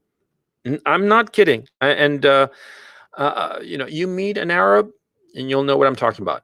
Iranians, Jesus Christ, man, those fuckers are kind as can be. Okay. They really are. Mm-hmm. The problem is that their country, their whole area, because of the oil, it's just perverted them. Perverted them not in the sense of individually, no, but as countries, as places to stay and make money and build something for yourself long term. The oil, man, it makes the Middle East become the plaything of a lot of other countries and powers, okay, that are trying to dominate it because of all the fucking oil that controls our existence in so many ways because of the goddamn car, And so because of that, there's always going to be chaos. Because of that, there's always going to be a chance of the U.S. invading or destabilizing or making a fucking mess. I mean, come on. They made a mess of Iraq, Syria, Libya, Egypt. Egypt is sort of like struggling along. Iran, they've eviscerated Iran. Afghanistan, the whole place is a fucking mess, man, because of the fucking Americans. You go to Lebanon, say, if the Israelis feel like it, they can roll up Lebanon in like an afternoon, and more chaos in Lebanon, right? So yeah, the Middle East, just the whole fucking place, forget about it. North Africa, fuck that. Fuck that. The only place that's worthwhile in North Africa is like Morocco. But the rest of it, like Libya, they are literally selling slaves out in the open market there in Libya. Okay. And if you don't have a gun and a few bodyguards, you might get captured and sold into slavery. Okay. I'm only half kidding. I mean, Libya is a fucking mess. The whole of North Africa is a fucking mess. Okay. Forget it. China, Japan, Korea, you got to avoid it. Okay. Because there's no opportunity for you. Because those three countries are not only ethnically homogenous, which I said is a good thing, but the problem is that they're xenophobic. They don't want any fucking foreigner. They don't want any fucking foreigner. American Jews are realizing it insofar as China is concerned. Okay. The Chinese are not taking them. Okay.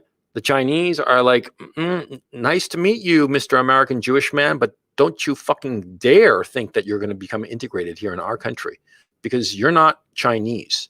You're an American Jew. Fuck off. That's basically the attitude of the Chinese. Okay. And if you are a black American in China, dude, they're going to be openly racist towards you. They're not going to give a fuck. Okay. They're going to flat out tell you to your face, get the fuck out of China. And ordinary Chinese people will do that. They are racist as fuck. Okay. And the Japanese and Koreans are not far behind. They're just more polite about it. But they have the exact same feeling as the Chinese, okay? China, Japan, Korea, fuck, forget it. No opportunity for you, okay? Because you're never, ever, ever going to be considered to belong in those countries because you're not Chinese, you're not Japanese, you're not Korean. It's as simple as that, okay? Because those are ethno-states, okay? It's like being considered, what you call it, you're going to Israel and you're a Catholic. They're never going to think of you as an Israeli. Come on. Israel is an ethno-state, no different from China or Japan or Korea, okay? So forget about it. To a real ethno-state, I'm not talking about ethnic homogeneity, such as Ukraine. I mean, Ukraine, it's white people all the way. I'm here in Kharkov. There are actually a few black people, but they're all students from African countries, and they're going to go back to wherever they came from. Okay? The whole fucking city here in Kharkov, it's all white. You look at the street cleaners. No Latinos, no blacks. They're all white street cleaners. Okay? Lily white street cleaners. Okay? This is an ethnically homogenous country. But the thing is, see, they don't mind foreigners. Okay? And if the foreigner makes an effort to integrate and whatnot, they'll interact with them fine. But China, Japan, Korea, no. You can know perfect Japanese, perfect Chinese, or perfect Korean, and you're always going to be a gaijin in the name of the in the famous word of the Japanese, a foreigner, foreign devil. Okay, you always are going to be that. Okay, now here comes the key issue. It seems to me that because of globalization and this forced multiculturalism, because the people didn't want it, but because of this forced multiculturalism, we are seeing the Brazilification of the world. Now, what do I mean by the Brazilification of the world? Well, you have to understand that in Brazil, there was a native population, Guarani or whatever the fuck they were called, right? They were Indians. Now, a lot of them, 90% of them got wiped out because of the diseases that the Europeans brought. Okay, and it wasn't the fault of the Europeans. They had no idea that they were bringing this shit. And even if they'd known, there was nothing they could have done to prevent it. Because, see, the American peoples, the native peoples of the American continent, North, Central, and South, see, they developed for thousands of years without exposure to all these diseases like smallpox and whatnot, malaria and all the rest of it, that had developed in Europe, Asia, and Africa. Because the American continents had been isolated from the rest of the world for tens of thousands of years, at least 12,000 years, since the end of the ice age and the drowning of the land bridge between Asia and North America, right? And so, because of this, the Indians got wiped out, and so the Europeans who showed up, they wanted to farm the land and work the land and whatnot. And the fucking Indians were dropping like flies from smallpox and the typical diseases that the Europeans brought, and malaria. And so they said, what the fuck are we going to do? I got an idea. Since we need manpower and all these fucking Indians are dying like flies, let's import some blacks from Africa. We can buy them real cheap and ship them over and have these Africans work the land here in Brazil. And that's what they did. The Portuguese brought over a whole bunch of African slaves, and had them all working the land. Long story short, you wound up having a country that's multi-ethnic. You got Indians, you got Africans, you got all kind of intermixing of the various sorts, and of course you got the Europeans, right? And so what happened is that you have a social stratification in Brazil where the white people are at the top and the black people are at the bottom, and the brown people are kind of like in between, okay? And the darker skinned you are, the lower you are on the social totem pole. That's a fact. That's Brazilification. And see, here's the thing. It's not an issue that, they are more racist towards blacks. It's that each level wound up sinking to that different level, okay? It wasn't like structural racism or any shit like that. It just happened that way. It just came out that way. Now, you can say that it's because certain people have greater or lesser cognitive ability, fine. But ultimately, it doesn't matter. The causes don't, in the end, actually matter. What matters is the end result. The end result and the knowledge that it can never be changed. Because the Brazilians have been trying to fix this situation for hundreds of years, and they've thrown in the towel. They have just come to the conclusion, as a country, is that The lighter your skin, the higher up you're going to be in the social ladder. It doesn't matter why. You want to call it racism, you want to call it race realism, you want to call it whatever the fuck. That's the net result. And nothing we do will change this. And so people automatically understand that skin color denotes social class. Now, this is kind of like a horrible thing, but this is the reality in Brazil. And this Brazilification is happening in Western Europe and North America. And over time, Western Europe and North America will be more and more like Brazil. And there will be this constant anger of those people who are closer to the bottom of the social hierarchy, and periodic eruptions of anger and violence. And the people more at the top are going to depend more and more on physical violence to keep everybody in line. That's inevitable, because that's what happens in Brazil, and happens to a lesser extent in Peru and Bolivia, and to a lesser extent in Chile. In Chile, I can speak with a great deal of authority, and I can tell you that in Chile, we don't have this problem because we didn't import any blacks to Chile. We actually did. There were very few, and they died off because the climate in Chile was not such that a lot of Africans survived in Chile. It was a lot colder and a lot of other issues, and so they died and or were quickly assimilated. And so, and on top of that, Chile was too poor to import many African slaves because there wasn't that much riches. Whereas in Brazil, right, which is, look on the map, a lot closer to Africa. You just have to cross an ocean to go from Africa to Brazil. But from Brazil to Chile, from the Brazil where the slaves landed, all the way to Chile, you have to cross a whole continent and one of the biggest mountain ranges on Earth, the Andes. And so, yeah, few Africans got to Chile, but you had a lot of indigenous population that mixed with the whites from Europe. And so you do have a certain degree of Brazilification. Before the recent arrival of a lot of Haitian and Venezuelan blacks who have come to Chile to work construction, and they are just a lot. And Chile is a lot more multicultural than it was just a couple of decades ago, okay? And so the point I'm trying to make is that, see, we are seeing this Brazilification all over the world. And whenever you have this Brazilification, you have a lot of social problems, social instability. And you have these periodic eruptions of violence by broad swaths of the population that don't feel that they're getting their due for whatever reason. They claim that it's racism, whereas the other groups claim that, no, it's just that that particular race is stupid. It doesn't matter. Ultimately, what happens, the bottom line, is that there is violence, a lot of violence between these ethnic groups.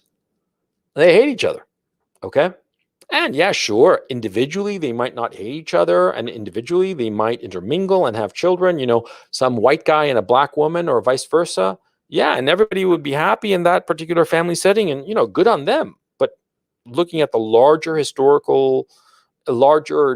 demographic context, you have these different ethnic groups hating one another.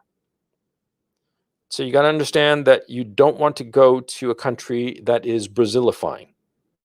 I mean, I put the Netherlands in Western Europe, but that's kind of a mistake because it's Brazilifying. And eventually it'll be like all the other Western European countries. You'll have the people who are well off at the top, and they'll be predominantly white. And you'll have the broad working class that'll be at the bottom and poor and black. And that's the bottom line. And you want to call this racist? Fine. I don't care if I'm called a racist, because I'm not looking at this from a moral perspective. I'm looking at this as in a pragmatic sense. This Brazilification of countries, where you have literally the skin color of somebody denotes to others your social class.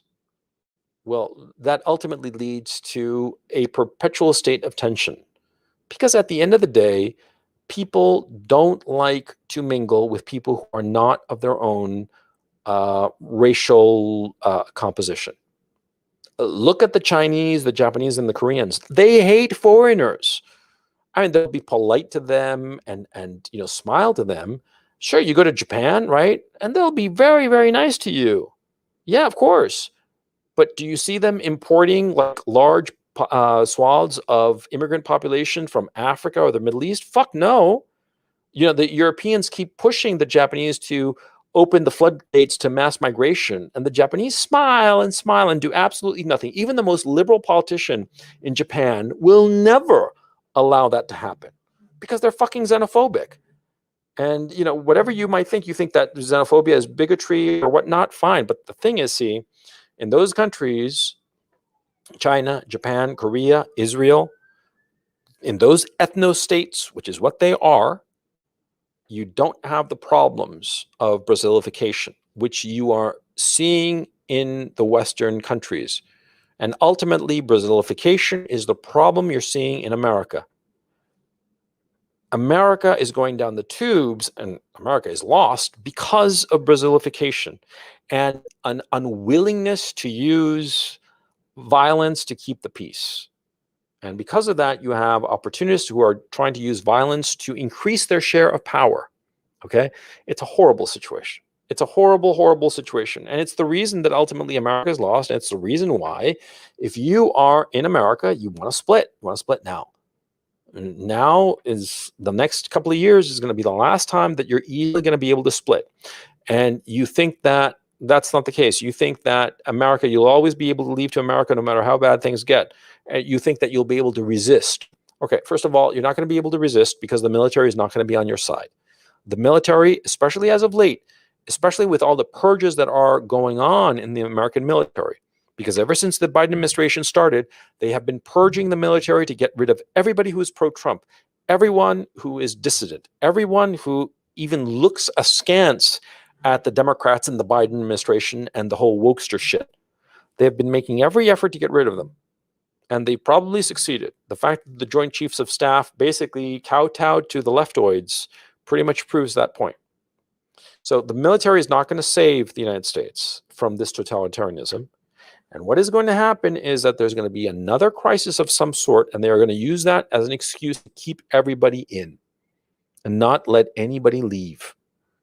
In a practical sense, it's already kind of difficult to leave because of the whole vaccine bullshit and Delta variant and all this shit that they're bringing up, which has no basis on fucking reality. And the only reason they're doing it is to control people. Okay. And that's where we're at, quite frankly. But okay. Assuming that over the next 18 months, travel becomes more unrestricted rather, as seems to be the case, and assuming that as things deteriorate further and there is a larger swell of people leaving, they start to clamp down and make it harder and harder for Americans to leave, which would seem reasonable. Now would be the time to leave. Now in the next 12 months. And, a lot of people, I know that a lot of people listening to me think that I've gone over this before. Fine. And a lot of other people think it's not going to get that bad. You're wrong. It's going to get worse. Okay. And most of you, if not all of you, none of you are going to want to go. I mean, really want to go. Really decide, fuck it, I'm leaving. Okay. But I'm telling you, and the thing is, see, now that I'm doing this presentation, I'll tell you, this is the last time I'm going to talk about this because there's no point in talking about it further. Because either you think I'm right and you've taken me up on my word, or you think I'm totally off my rocker and that it's a complete waste of time to be listening to me talking about this shit. So I'll shut up about it. This is the last time I'm going to talk about it. But I'm telling you, you are not going to be able to leave North America by 2 years from now, July 4th of 2023. In a practical sense, you will not be able to leave either Canada or the United States. In a practical sense, because in a practical sense, all avenues of escape will have closed by then. And more likely than not, the dollars that you have will not be enough for you to leave. Okay? That's what I bottom line think. And it's a depressing reality, and you can say whatever the fuck, but you got to understand, see, when shit got heavy in Imperial Russia, okay, before 1917, there were a few people who said so, who said, dude, this shit is going to get heavy. We're going to have a big break. And then there was the February Revolution. The February Revolution toppled the Tsar and installed the provisional governments under Prince Lviv, okay? And then later on, it would be headed by Kerensky. Well, there are actually 4 provisional governments. I know all this shit because it was actually the subject of my thesis at Dartmouth. But there were people between February of 1917 and October of 1917 that were saying, now is the time to leave. Now is the time to leave because things are going to get worse. They're going to get a lot worse before they get any better. And they were begging the Tsar to leave. He was imprisoned, but he still could have left, but he didn't. Okay, and eventually him and his whole family got executed. Okay, a lot of Russians didn't take over the office. There was this guy I knew, a journalist called Nick Ashishov. I knew him years ago. This guy was a Brit, but he was of Russian descent, and his family had split in 1917. They left with the clothes on their back, and they were lucky, okay, because they were able to get out with a few, a few jewels, a few knickknacks that were able to tide them over, and they moved to England, and they were able to set themselves up, not very well, but they were like the last who could get out with something to their name. Mm-hmm. And once the October Revolution happened, people were literally just fleeing Russia as refugees. It was too late, okay? My thinking is that right now we are at that point before the October Revolution. We're at that point where it's time for you to get the fuck out of Dodge. And you're not going to have a better chance than now. And now is when you should be figuring out where to go. And here, I hope I have presented to you some ideas that will help you figure out where you want to go. Because now's the time, okay? Look, there isn't going to be like an emergency broadcast telling you that it's time to leave America, okay? It's not going to happen that way. What's going to happen is that you're going to be sitting there in your house, locked in under essentially house arrest, unable to go to the fucking, toilet without permission, right? And some sort of, permission only to go to get food at the Walmart or some shit like that, right? And you're going to be stuck at home, stuck in your little apartment, and you're going to be saying to yourself, I wish I'd left when I had the chance. That's when you know. See? And that's going to happen. It has happened before. And so don't think that it can't happen again. Okay. So with that being said, I've yapped my way through 2 hours of this shit. So let's take some questions. Okay. Okay. Hang on a second. As usual, I'm my own producer, and I'm going to do questions for, I don't know. What time is it? It's 8 o'clock here. I'll do questions for, 90 minutes or something. 60 minutes, 90 minutes. Oops. Wait. See this?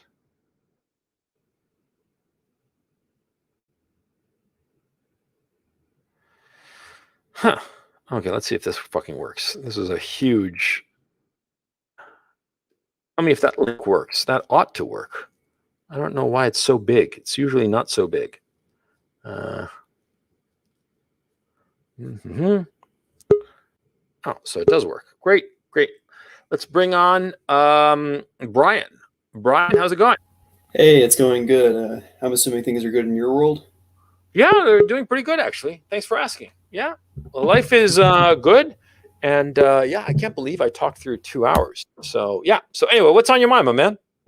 I guess two things. The first would be I'm kind of a young guy. I don't have a lot of skills. Mm-hmm. How am I supposed to just up and leave whenever I don't have anything really going for me? Well, you have to. You're American, I take it, right? Wow, how could you guess, man? That's so. Yeah. Well, no, it's my psychic powers. What can I say? Oh, wait, something. Okay. So you're American. Where do you live? In just general state. What state do you live in? Somewhere in the southeast. Okay, the Southeast. Okay. How did your ancestors get to where you are? They came from the boat on the boat from, I don't know, Ireland or Scotland or England or Germany or Ukraine or wherever the fuck, right? And they showed Yeah. up at Ellis Island or, something analogous, and eventually made their way to the Southeast, right? What skills did they have? Probably none.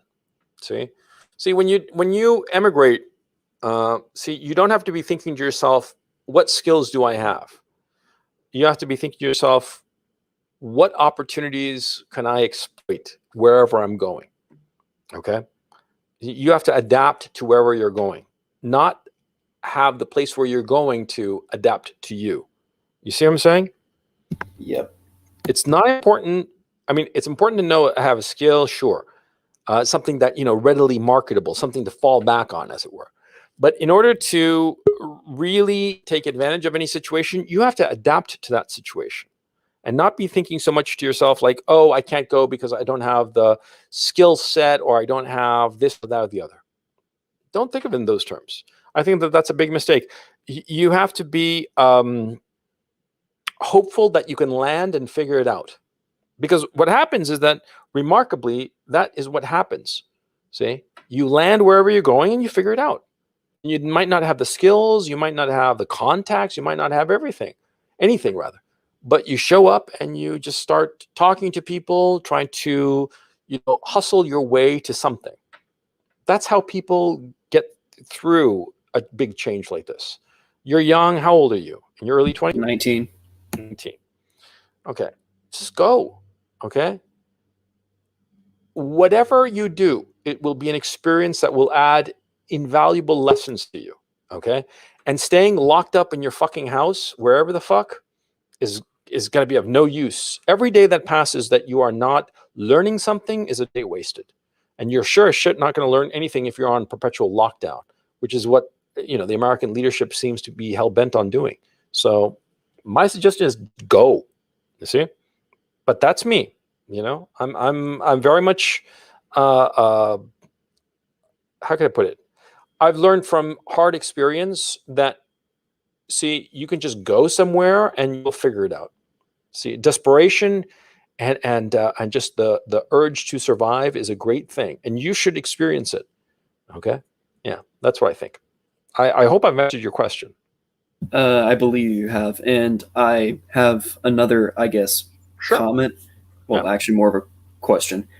I am eligible for citizenship by descent in a country, Yep. somewhere, an Eastern European country that's in the EU. Yep. Get it. The issue is It'll never hurt. Yeah. Go ahead.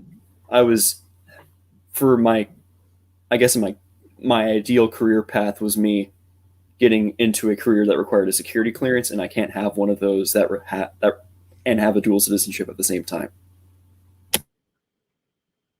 Well, if you're going to be leaving the United States, then you're obviously not going to be working for American security services, now will you?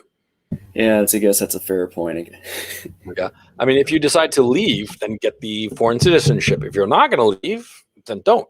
I mean, if you're not going to leave, you're not going to need it.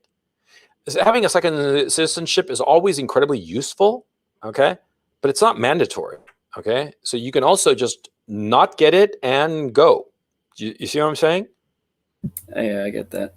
Yeah, yeah. I mean, look, let's put it this way: if you were to leave the States and go to Timbuktu, and you're there for a couple of years, and you realize, no, it's not for me, and you go back to the States, no problem. If you go to Timbuktu and you stay there a couple of years, and you're like, yeah, I love it here, but my American citizenship is a problem for XYZ reason, then get the other citizenship. Or if you realize after 2 years of being in Timbuktu, you like it, but it would be more practical if you had a second citizenship, again, then you get it, see? But you don't have to get it and leave. I mean, it's mix and match as what's convenient, okay? See what I'm saying? Yeah, I get what you're saying. Well, thanks for answering my questions. I guess one last thing to point out. Sure. Most of the American viewers in the audience are eligible for some kind of citizenship by descent, if Really? other viewers are willing to look into that. Okay. Which country specifically? The Irish and Italians, generally, if you have patrilineal descent, Really? you can get it very easily. I mean, Really? Uh-huh. I've heard of people whose families go back to like left the Ireland in like the 1860s getting it because of that. Really? Oh, that's interesting to know. Yeah, because when I mentioned Netherlands, the Netherlands, it's real easy to get citizenship. I mean, a residency rather, not citizenship, residency. And if you're an American, because of this treaty, and I know some other countries have that too. So yeah, okay, but good to know. Thanks for being on, man. Take it easy. Hello, Alex. How's it going? Hey, first of all, great webinar. Really liked it. I just want to say that everything you said about Poland is correct. It is becoming westernized more by the day, and I'm seeing these little things just like every time I visit there and I see things like on the dating apps, like the woman, it's definitely taken over. One thing that surprised me is you said that Poland's going to take over a part of Ukraine. Like I don't see something like that happening because Poland is just always been, hey, leave us alone. We want to develop our state, but we always would get fucked from both sides. No, I think that if and when Ukraine starts to collapse, it would be incredibly tempting for the Poles to take over a chunk of it. Incredibly tempting. Okay. And you got to look at the map of Poland. Poland is a parallelogram that has, floated across Europe multiple times. Okay, and so yeah, Lviv is a historically Polish city. So yeah, it just like Kharkov is a historically Russian city. So it make a hell of a lot of sense if Kharkiv, Lugansk, Donetsk get taken over by the Russians, and there is a perception that the Ukrainian state is collapsing, that the Poles would say, "Hey, let's get Frankivsk rather, and Lviv." Yeah, that's my thinking. Hey, I'm likely wrong. But it's something to think about. See what I'm saying? See, ultimately, I want to emphasize a point. See, what I'm interested in is not selling you on the truth. What I'm interested in is getting you to think about shit. And whether you agree with me or not, it's important that if you agree with me, if you disagree, have reasons for it. Okay? Because lots of times I say shit that's incorrect. But what I'm hoping really is more than being correct and having some sort of crystal ball, that I'm getting people to think about this shit. That's my objective. I'm more interested in getting you guys to think for yourselves and figure shit out than me being right about stuff. Me being right, that's nice, but it's much more satisfying for me to get people to think about shit. See what I'm saying? Yeah, I think generally the way I think is there's just too much things that could go wrong. Doesn't mean that they all will. That something's bound to happen. If it's not the dollar, then there would be something else like in politics. Yeah.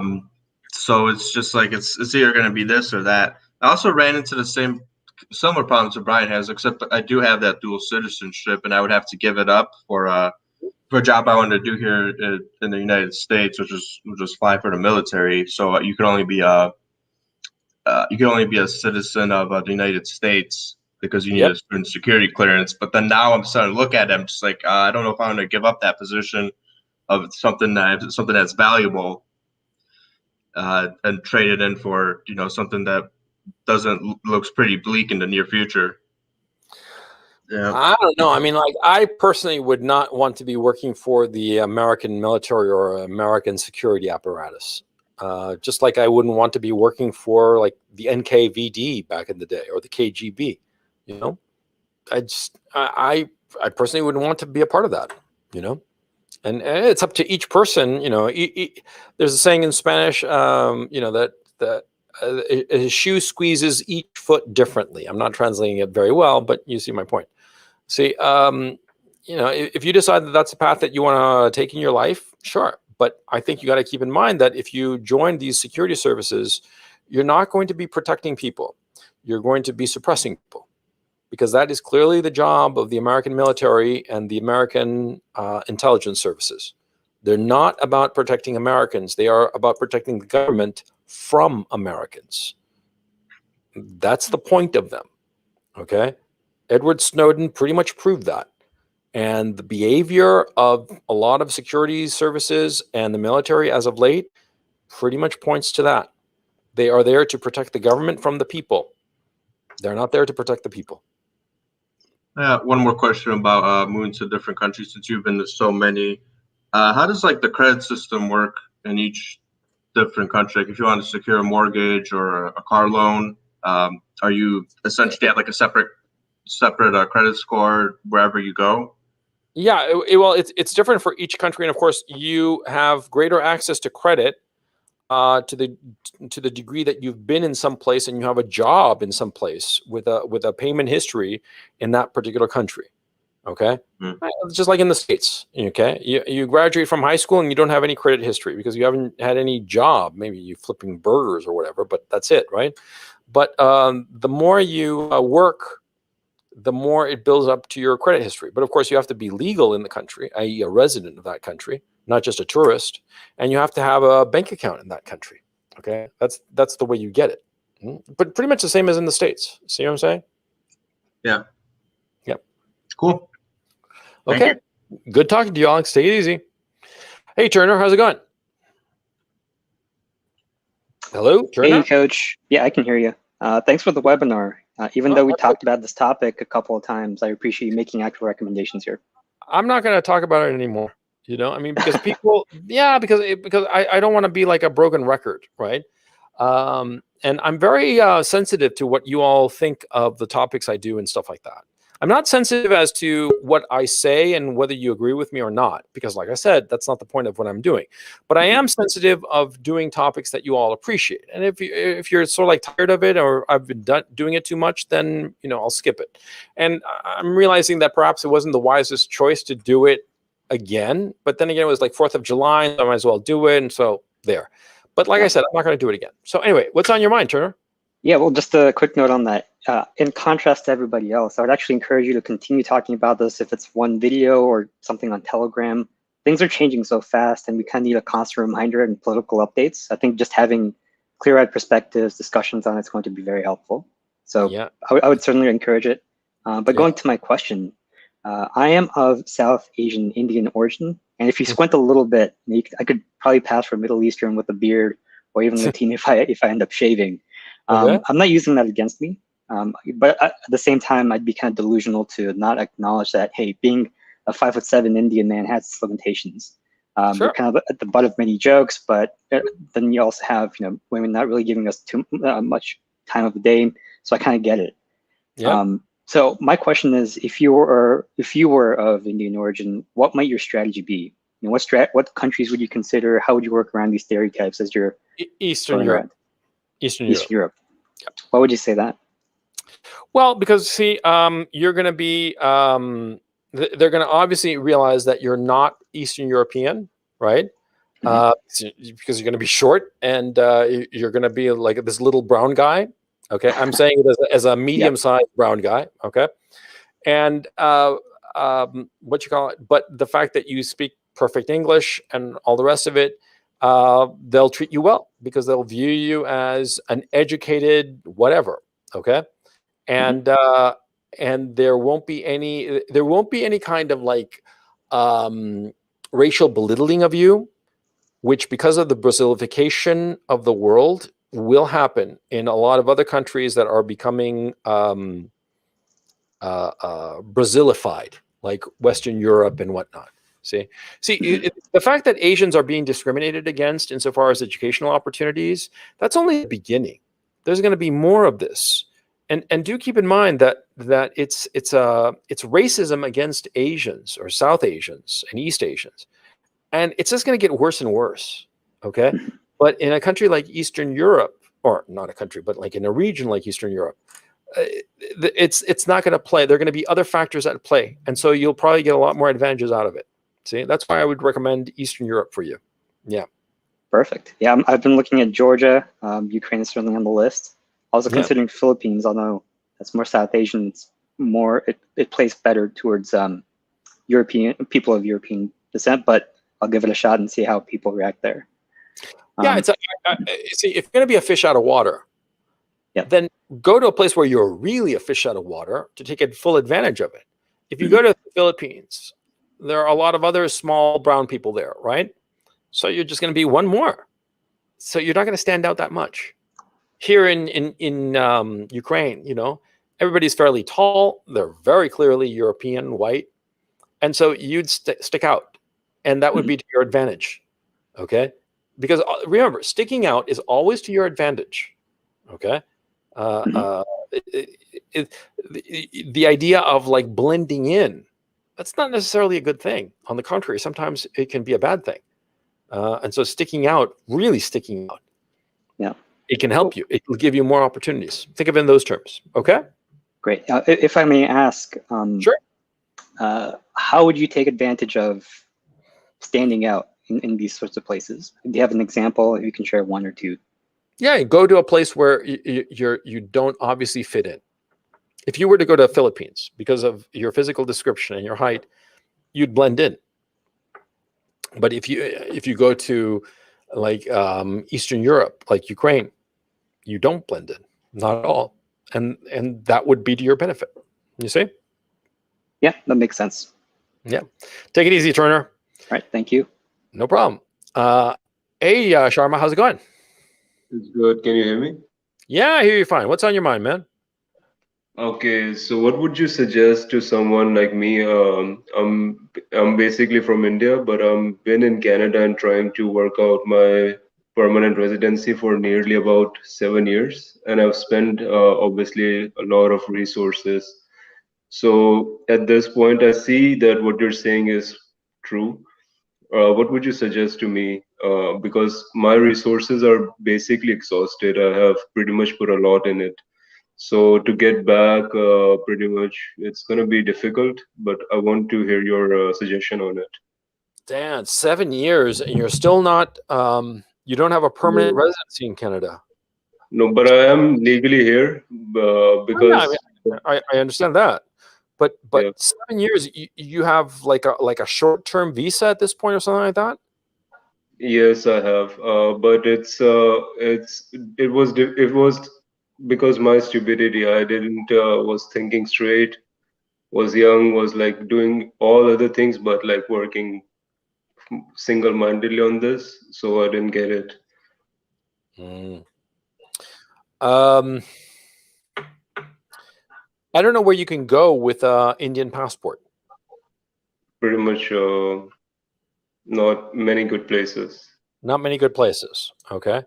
Uh, where do you think would be a good place for you then?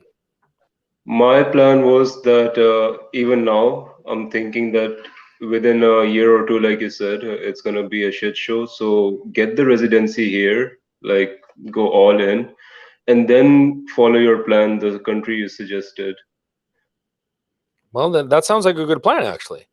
Is there Really, a realistic opportunity of you finally getting the residency if you go all in now?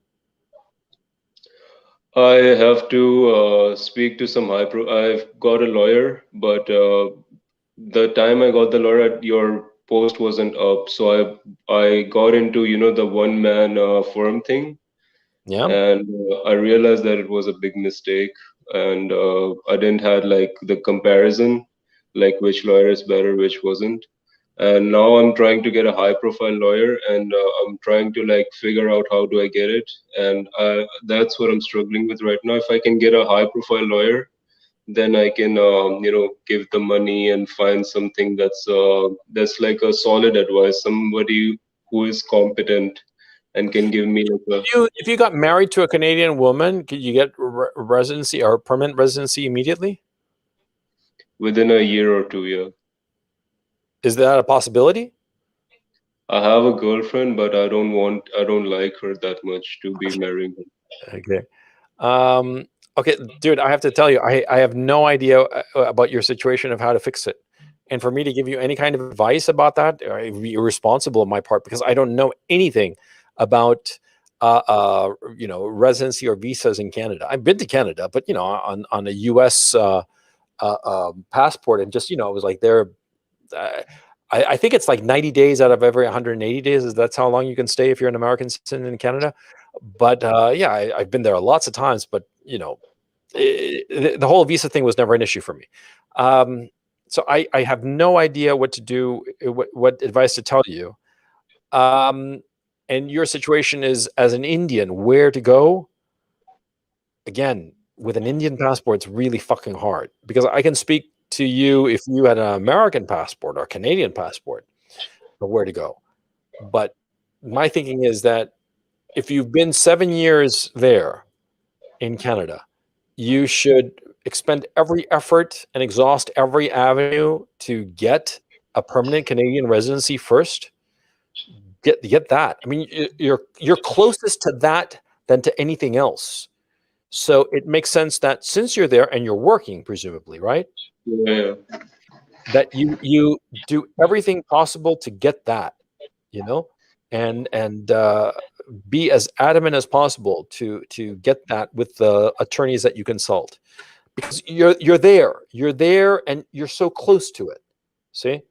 And so that's why that would be the best option. And once you have that, then figure out if you want to stay in Canada or go someplace else, if you're figuring that Canada is going to go like a shit show, right? The other thing, of course, that you can do is go back to India, and with the experience that you have from Canada, apply it in India to make a business and a life for yourself in India. Is that a possibility?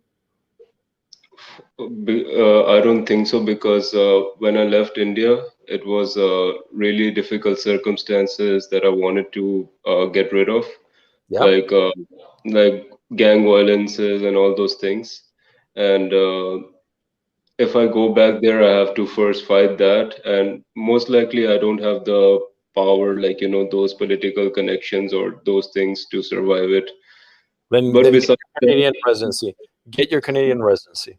no, You gotta besides that, the reason why I'm asking your suggestion is because I don't have that somebody who is higher up in the social hierarchy to point me to, okay, where do I get these lawyers? I've emailed the Indian embassy to find me some immigration lawyer, but again, what I get is this one man firm. No. This is what you have to do. To find a good attorney in anything, okay? First, what you do is that you just do a Google search of, immigration attorneys near me, that kind of thing. And just write down the names of all the attorneys that pop up in Google, right? And then what you do is you look in your city and you Google best law firms in Toronto or Montreal or wherever city you are at, or whichever city is closest to you, whichever large city is closest to you, right? And so you look for the best law firms there. And then you try to find in each of those big law firms an attorney that an immigration attorney, okay? And you compare the names of the best attorney, because you did two searches. One's for best law firm and one was for best immigration attorney. And you try to find where the best immigration attorney is part of a larger firm. You don't want to go with a one-man firm unless that one-man firm is a specialist in something very niche, more niche than immigration, okay? In general, you always want to go with a big firm. And so that's why you find out you find out a good immigration lawyer at a big firm, and you have the meeting, a consult meeting with the lawyers at different firms, at least 3, and you compare them and you try to figure out which one would give you the best vibe, and then you pick one of those 3 and you go with them. Yeah, and that's how you pick a lawyer. Okay, and this goes for immigration, goes for anything. Okay. Because lawyers are always looking for clients. They need clients. Okay. And that's how they earn money. And so, you talk to different attorneys and you always go with the attorney that gives you the sense of most security, the sense that they know what they're doing and they can solve my problems. Okay. That's how you do that. Okay. And so, that's the way to go. I was gonna write you those personal letters, but then I thought it's gonna be unnecessary for to write you that the personal letter. I thought come up straight up in one of those webinars, and luckily you've been happening to talk about this issue specifically. Yeah. All right, coach, I'll keep it in mind, and thank you so much. I appreciate it. No problem. You take it easy, Sharma. All the best. Bye-bye. Hey, Richard, how's it going? Hi. Things are going well, but I have a few questions. I Sure. want to start with the first one. Do you know where to find high IQ women, or do they even exist? Well, I mean, why? I'm going to be honest. This is for a friend of mine. I know that Oh, sure, it's a friend. how girls You're asking are. for a friend. Yeah, sure. Yeah. Okay. This is a wild question. Where to find high IQ women? I don't know, but why would you want a woman with a high IQ? My friend wanted to have a smart children. That's why. Okay. Otherwise, I know how women are, and yeah, they are best at complying. No, they are good for how we say Okay, we are following instructions of a leader. Yeah. But okay, so but is that the question you had? Just that? It was one of them. Okay, what's the other ones? Another one was what are your thoughts about Monaco? About what? Your thoughts about the Monaco or Monaco? Monaco, the principality in the south of France. Yeah, it's a great place. It's very expensive to establish residency there. You have to be a rich guy in the sense of having a net worth of at least 5 million. At least, I mean, somebody with $5 million net worth in Monaco is poor. Okay, you have to have a lot of money to live in Monaco, because all the rich people want to live in Monaco because of the yacht club. Okay, the yacht club and the Grand Prix, and so it's very expensive. It is tax free if you live there, but to establish residency is like a huge hassle and it's very expensive. So altogether, I think Singapore or Dubai would be better from a tax situation and from a living situation. I mean, Monaco is fucking tiny. Okay, I mean it's microscopic, right? And so to live there, it's a little bit of a hassle, to tell you the truth. I don't see that much of an upside. It's fine for somebody who's got like more money than sense. It's fine for jet setters, but if you want to like actually be working, it's a shit place to work because because nobody's working. It's like a retirement community for rich people. That's what it is. Yeah. Anything else on your mind? Two questions only. The one is, what do you think about Davos elites? If you can't beat them, could you join them? What is your opinion about that? I think it's like the whole Davos kind of thing is a networking event, ultimately. And I don't think that they rule the world or control the world. I think that that's silly. I think that what's going on is it's just a networking event. Okay. I myself have never gone to Davos. I would never want to. I think it's just for the kind of life that I lead and the kind of businesses that I get involved in, it would be a complete waste of my time. So I wouldn't even bother going. No interest whatsoever. And do I think that they run the world? No, it's just a bunch of people who get together every year and they talk about different things. But more than anything, what they're there to do is to meet one another and network so that they have the opportunity to do business with each other later on during the year. But then getting together and having some sort of global agenda, no, it's not how it works, okay? Because I've been to such networking events in other circumstances, okay? And the whole point of it is just to have FaceTime with other people, to get to know people and exchange business cards so that later on you can do business with them. But they're whatever bullshit they're talking about in their stupid conferences, it's just wanking. It's just mental masturbation. It's not worth much. Yeah. And what's your final question? When you are going to be in Estonia? Oh, I had to postpone my Russia trip because of circumstances here. I hope soon. I mean, I hope this summer. I want it to be this summer. Okay, this summer being no later than the 30th of September. Okay, because yeah, I want to go as soon as possible. Yeah, because it's a motorcycle trip that I think would be a lot of fun. But yeah, but hopefully this summer. Okay. Okay. Thank you very much, and till next time. Till next time, take it easy, man.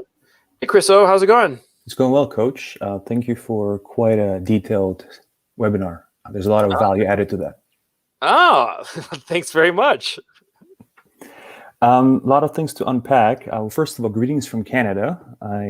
Living here, I do agree with your assessment of the situation. I'm not sure if you caught that mention on Zero Hedge about the Bill 36 that's happening in Canada, or might happen in Canada, where it's actually pre-crime, where anybody who feels threatened by anything you say about their gender or race. Okay, Chriso, I feel threatened by your questioning my transsexuality, because as everybody knows, I'm actually, born a biological woman, but I have identified as a man now. And I feel you questioning me. I'm going to call the cops on you, Chriso. You're going to be in jail by nightfall. And according to that bill, if it passes, I could be charged, and without being convicted, I could be restricted and have an ankle monitor and be put in jail for up to a year. And that is the situation. Okay, Chris, seriously, isn't that totalitarianism? Isn't that fucking like George Orwell shit? Well, it's about safety, right? Let's be safe. Well, yeah, it's fucking insane, man. 3 questions, if I may. The first one is, how do you take into account the COVID-related issues to the moving part? Because there's obviously the travel restrictions, the border closures, there's the vaccine requirements, but there are some more pernicious issues, such as the unemployment in the destination countries. There's a lot of crime that's being increased due to desperation of people in the country, and going somewhere like in Africa. Well, no. You're thinking in Canada and the U.S. In a lot of other countries, that's not happening at all. Here in Eastern Europe, for instance, when I have to put on the fucking mask is when I'm actually at the checkout of my supermarket. Okay, because then I get to the checkout with all my groceries and shit. They're like, please put on the mask. Oh God, I put it on. They check me out. I pay, and as soon as I get the receipt, I just take off the mask, and everybody feels it's just stupid. Okay, there are no fucking restrictions here. And in most other, in all other Eastern European countries, there are none as well. All the insanity is happening in Canada and America, okay? In the rest of the world, they're realizing that this was all bullshit. But there is a sense of, distrust towards foreigners through all the fear-mongering. You arrive at a country and you're a foreigner, people might kind of be... No? Okay. Second question is, what do you think about Saudi Arabia? I like I like Arabs, and I think Saudi Arabia is a great place. I want to go there. I want to do a motorcycle tour of it. I don't know when I'll be able to, but I would like to go there.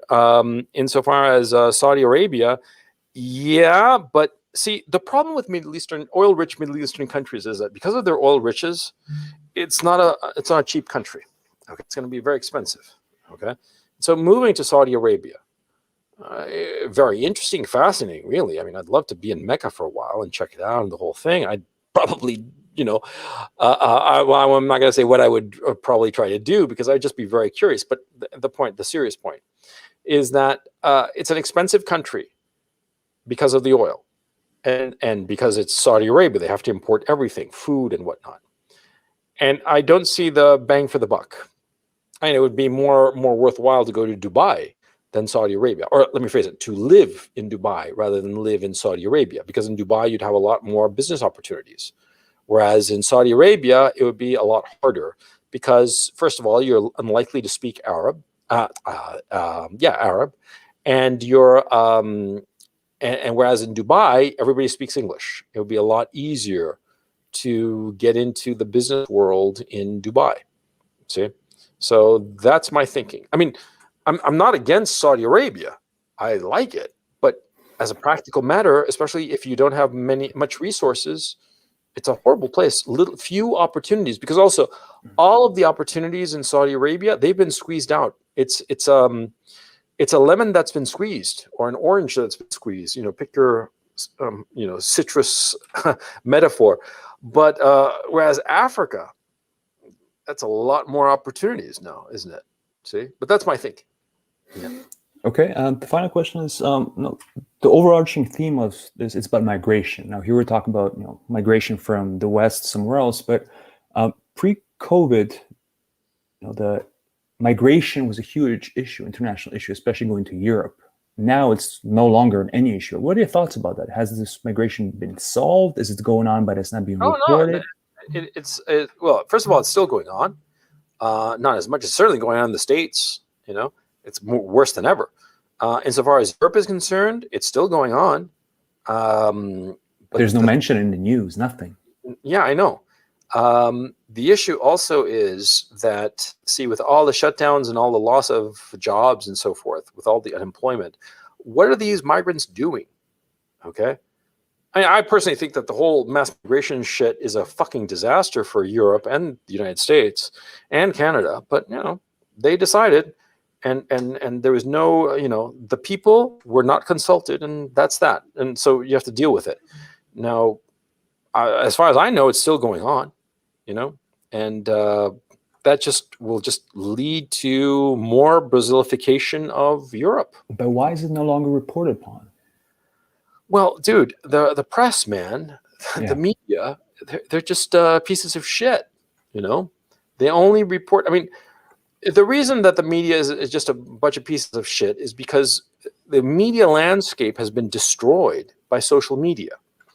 Because what happened was social media essentially stole the advertising revenue from news organizations, because the social media passes on the content of media companies, but the social media companies put the ads. See, all those links that you share of different news stories or whatnot, they get shared around, but the ads, the eyeballs, land on Facebook or Google or whatever.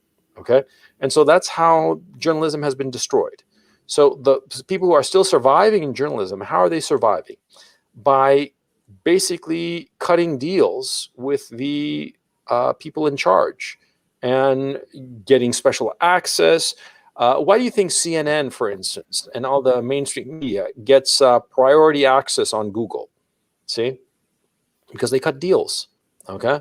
And so that's what's going on. So the media becomes mouthpieces for the entrenched powers. And some of the entrenched powers outright go and buy some of these media outlets, like Jeff Bezos, the owner of Amazon, buying the Washington Post. And so, the media is completely corrupt, and the media does not report what the people in power don't want reported. And the people in power don't want the migration issue reported because the people who pay them, the oligarchic powers in the Western democracies, they get cheap labor, which is what they're looking for with all this migration. And that's why they push, and that's what's going on. It's an ugly situation, but it's very mechanistically understandable, because it's just a bunch of gears, And if you understand the gears and how they are in play, then you understand the whole machinery. It's ugly, but that's life. That's life. Thank you, Coach. I hope you are aware that you're probably infiltrated as well. So that I'm infiltrated. Oh yeah. Well, I know I mentioned on Telegram that I know of at least two people who are two of my quote unquote fans that are likely government agents. At least two. There was one woman and one guy, and there's also like a guy on my Twitter feed, or not my Twitter feed, the Twitter feed of some guy that I know casually. It's so tedious and pathetic. These law enforcement types, they're trying to, like the two people who've been in touch with me, they've emailed me to Coach Red Pill, at Gmail, and they're trying to get me to say things or encourage things that are illegal. It's so fucking transparent and obvious. It's so fucking pathetic. And they catfish me and whatnot. I find it funny. And I just play along because I know what's going on. Okay. I know that these pieces of shit are pieces of shit. And I know that they're just trying to fuck me over. And so I just, I tolerate them, and it's better to know who they are than to blow them out of the water and therefore get like a new law enforcement guy and not know who it is. You see what I'm saying? Like back when I was doing academic commentary back in 2010, I got a guy called James something or other. And see, I was using the my Gmail account. I was using it on my browser page, right? Not on my mail page, on the browser page. And so what happened was that, see, one time I was like in a dialogue with this guy, and I didn't know that this guy was a Fed. Yeah, I just assumed he was just a fan. And one time I got an email from him, and I clicked on it, and I could see it was nested. I could see all the emails that we'd previously exchanged. But there were like a couple that had like a different color. His name was the same, but it was colored differently. Yeah. And I looked at the emails, and then I realized that one of the emails was a Gmail account, and it had like an anonymous, an anonymous handle, right? But the other one was from the DHS, the Department of Homeland Security, and it said DHS.gov, right? And I was like, "Holy shit, this fucker is a Fed," And throughout our throughout our exchange, our interaction, he'd been sort of like pushing for revolution, right? For armed insurrection. And I've always been against any kind of violence, because I think that violence, how can I put it? Pushing for violence is counterproductive, okay? Counterproductive in all senses of the word. And so I was always like, no, I'm against that and stuff like that. And he was always kind of like pushing it, but subtly, but sometimes not so subtly.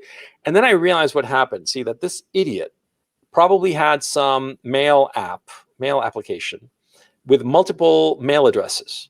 And he accidentally sent me a message from the wrong email address, from the one of his actual work. And the Google, the Google thing, my regular mail thing would have just shown his name, but having using the browser window for the Gmail account, Yeah. it had like different color for the name, and that's how I spotted it. Because of course, when you get a message, it doesn't say the complete email address; it just puts the name of the person, right? The handle that they have self-assigned. But it was only by luck that I discovered that this guy had fucked up his emails and revealed himself to be a literal Fed from Department of Homeland Security, right?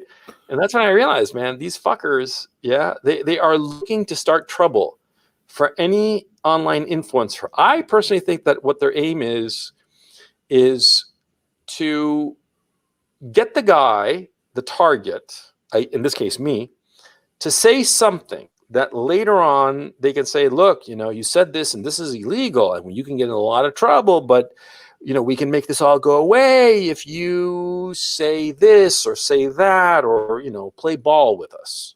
I mean, that's what I think.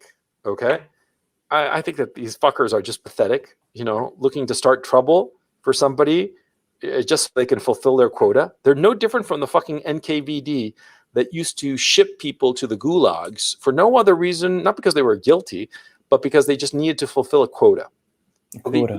These Feds, man, despise them. And I know that I've interacted on these webinars at least once with a guy that I'm positive was a Fed, okay? And with one guy that I'm pretty sure was Antifa. On these webinars, by the way, okay? I'll leave it to your discretion to look through the Q&As and figure out who I think was Antifa and who I think was a Fed.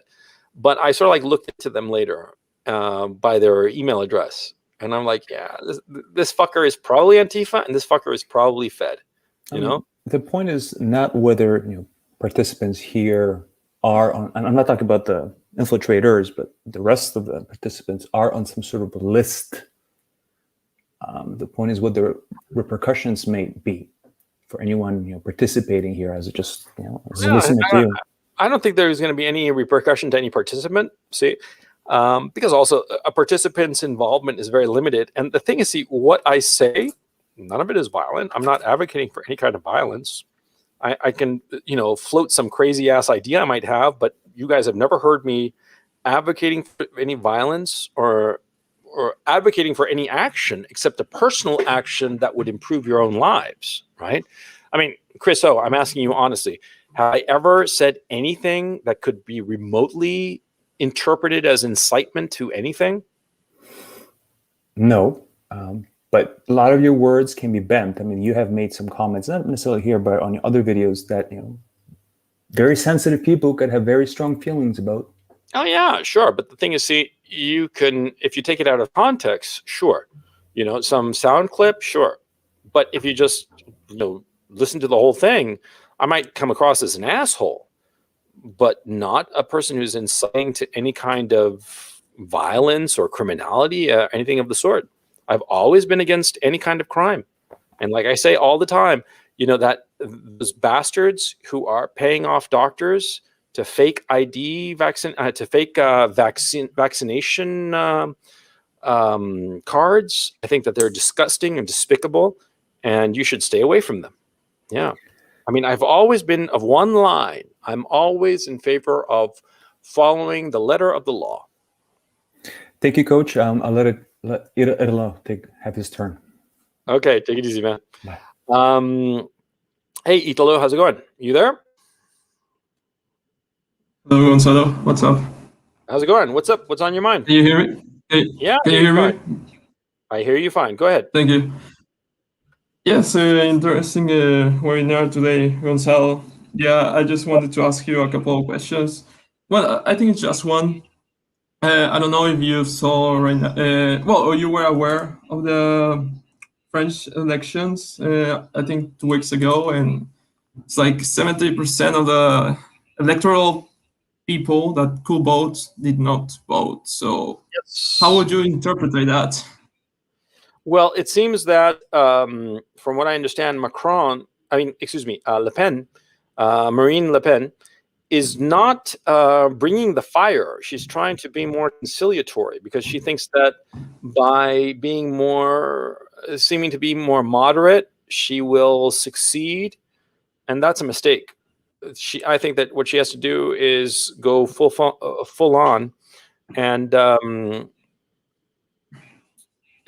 not. She seems like she's trying to appease instead of firing up her base. And I think that the reason that there was only a 30% voting kind of like proves that, because her base was not fired up, and that's why the NF, what are they calling themselves now? I forgot. The National Front, resemble in French is Rassemblement National, but I don't know. But their party is a disaster. Really, she's going the way of Trump, like being soft and everything. It's not gonna work. Yeah. France is fucked up. Really. Yeah, it is. It is. I think France is beyond saving, quite frankly. And this new guy that they're fielding. The globalists are fielding this new guy who's just fucking milquetoast to replace Macron. What's the name of this guy? The communist, Mélenchon, that one? No, the other guy. He's like a centrist. He's like a right winger, but he's like a bullshit right winger. Well, I don't really know. I just follow Le Pen. Yeah, well, yeah. So also in France, the French establishment hates Le Pen. Not merely with a passion, but unreasonably. They don't understand her appeal. They hate her. They just see a racist anti-Semite or the daughter of a racist anti-Semite, and they will never let her be president. She's never going to win. I think it's... I know how the French elite behaves. Like, I have some friends from there. And it's like everything that's quite right-wing, they totally disavow it, no matter how reasonable it can be, and they are just like that. Yeah. Oh yeah. It's insane. But look, there's nothing to be done. See, that's why I keep saying to you guys, it's over. The Western democracies are over. It's time to move on. So exactly. Yeah. There's a guy with a YouTube channel called Nomad Capitalist. He's good. He talks about this a lot. He can be wrong sometimes, but he's good. Everybody's wrong. That's not the issue. The issue is that, like I said, does it get you to think? think about your situation and try to think outside the box. But yeah, anything else on your mind, Isolo? Yes, I just wanted to say that I disagree in the part of Peru. I think Peru it had a lot of opportunities 10 years ago, but now that a full communist guy is going to be president, not with a majority, but it's going to be bad in a way. I said, don't go to Peru. Peru is not a place that you want to go. Yeah, now it's really on dire straits. Yeah, but I'm getting my passport in November, so I'm getting ready to leave whenever I can. Yeah, no. I said, the situation in Peru is a disaster. Yeah, they're going commie. It's just going to be a fucking mess. Yeah, like it's totally. been tons of times before. Yeah, no, I did not say that Peru is a good place to go. In Latin America, like I said, it's Uruguay, Panama, parts of Mexico, maybe, and Yucatan, Merida, it's a good place in Mexico. I'm planning there or Uruguay, Paraguay, Uruguay, or there. Yeah. Those three places. Uruguay is like the best. So anyway, take it easy, man. Good talking. Yeah, you too. All the best. Take care. Hey, Serene, how's it going?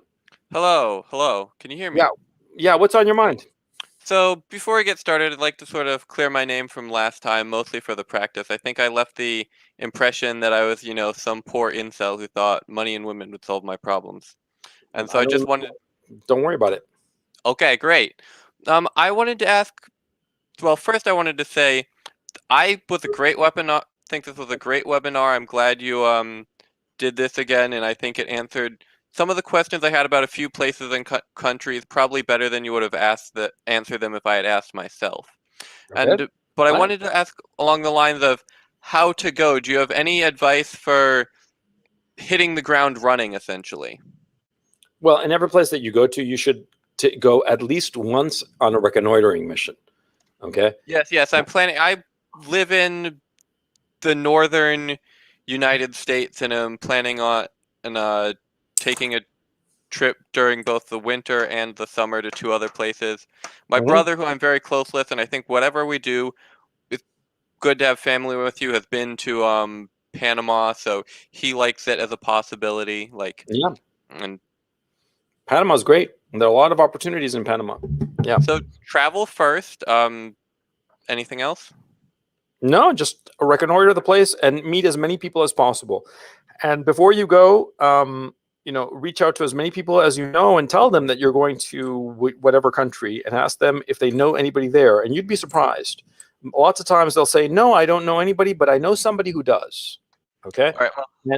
And track down all those names and meet as many people as possible. Whenever you go to some country that you've never been to before, say yes to meeting everybody. Everybody, any name that you know, no matter how tenuous the connection, you want to say, yes, I want to meet that person. No matter how tenuous, because see, it can be just, you think to yourself, oh, I'm going to waste half an hour having drinks with some guy. Yeah, but it could be that guy you waste half an hour with having drinks turns out to be the keys to the kingdom. You know what I'm saying? So always say yes to meeting everybody. Yeah. Awesome. Thank you. I'm building my way up from what is essentially an incel type social circle. I'm going to take 2 weeks. I'm going to take 2 weeks, go here and there, and meet as many people as I can. Yeah, but like I said, prepare beforehand. Okay, don't just show up, because you could show up to someplace, and if you haven't built any connections beforehand, you're just going to be wasting your time. Spend at least a couple of months on emails, getting in touch with people before you get there, so you have your schedule all filled up with appointments to meet different people. Okay. Awesome. Thank you very much. No problem. Take it easy. Hi, Igor. How's it going? Hello, Mr. Guzalo. How are you? Pretty good. What's on your mind, man? First of all, I have a fun question and a real life question. What would you like to answer first? Either, whichever makes you happier. Go ahead.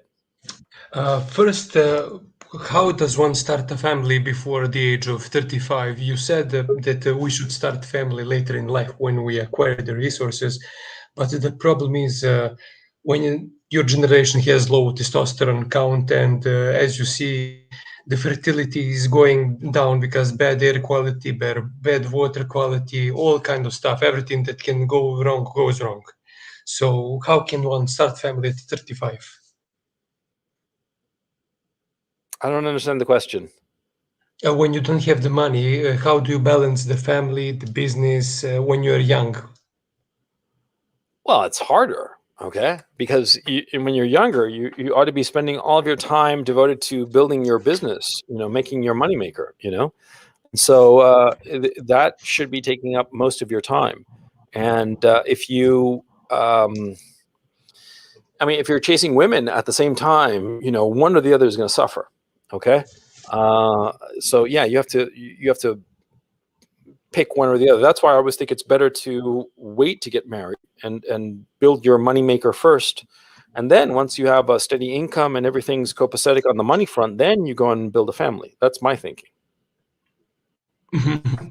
And the fun question is, what do you think when Mr. Putin dies, what will happen? I have no idea. I don't know enough about internal Russian situation, politics to know. But what I do know is that when Mr. Putin dies, because we all die, the relationship with China will continue, because it's not the close relationship between Russia and China does not depend on the personality of Vladimir Putin and Premier Xi. The Russian state, the power cupola in Russia as well as China, they have made up their minds collectively that this relationship, this Russian-China relationship, will continue. So, if and when Vladimir Putin dies, which is, like I said, inevitable because we all die, it won't change anything in the relationship between China and Russia. And more to the point, it won't change anything in the relationship of the West to Russia. See? Because it's not that they hate Vladimir Putin. They don't like the fact that the West is losing power, that America is losing power. That's what they really hate. See? And so they find Vladimir Putin as the convenient boogeyman. But it's not him, it's them. See? Yeah. That's what I think, man. Anything else on your mind?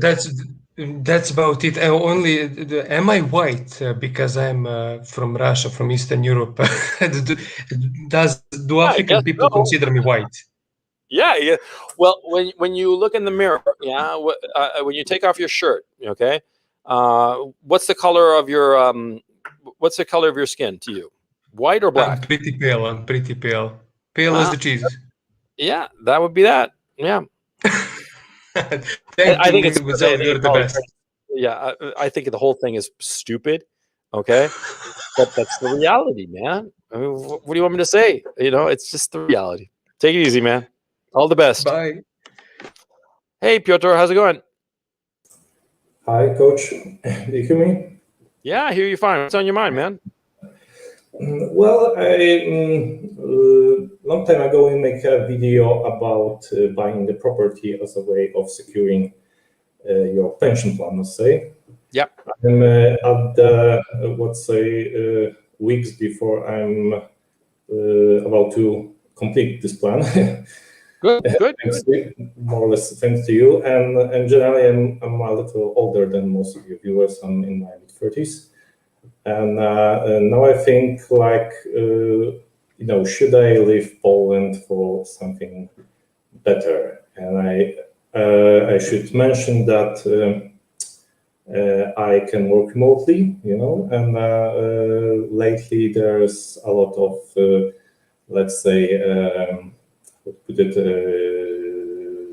it's very popular to advertise Thailand as a sort of this digital nomad. You haven't mentioned on webinar this issue. What do you think about this type of immigration? Well, if this property that you've purchased in Poland, this retirement property that you're about to close on in Poland, right? If it delivers a steady income, see how much the steady income would cover in terms of your living expenses, and that's where you'd want to go. See? Yeah, okay, but I haven't that's not my entire pension plan. I'm still planning on. I'm not planning to retire in Thailand. I'm planning to keep on working as a digital nomad, so to say. So what's your plan on let's say permanent immigration as a digital nomad? Because essentially, I think it's fine. I mean, like essentially, that's what I'm living. I'm a nomad doing digital stuff, like with you guys here. Yeah, you know, I'm all in favor. I don't have any objection to being a digital nomad. Huh? So I'm not clear what your question is. I think my question is, I will be still tied to the my country of origin, right? Legally, and well, formally working abroad is illegal, you know. So, do you think that's the option for long term, or should working abroad is illegal? Well, if you earning money and paying taxes in other country, you know, that's illegal. If you're earning money outside of your home country, and you're paying taxes in that locality, you can discount those taxes from your tax statement in your home country. It's not illegal. Well, at least that's what most of the tutorials to do that say that unless you're more than a half of a year within the borders of the country, the income tax is. Okay, look, the tax law. I'm not a tax specialist. Okay, so anything that I tell you would not be official. You'd have to figure it out for yourself, or talk to a specialist in that. I can't help you in that, man. Yeah. Okay. And second question is that what do you think about Turkey as an immigration place? It seems I think that Turkey is kind of complicated because right now you have Erdogan, and the whole direction of Turkey is not clear. Okay, I've never been to Turkey, but I understand that Turkey is a beautiful, beautiful country, and I would not be surprised that it's lovely people. But I don't have any. It doesn't seem to be a long-term stable country at this time. Okay, and quite frankly, Turkey has never been a particularly stable country over the decades or centuries. I mean, ever since the First World War and the collapse of the Ottoman Empire, it's been, you know, at sixes and sevens.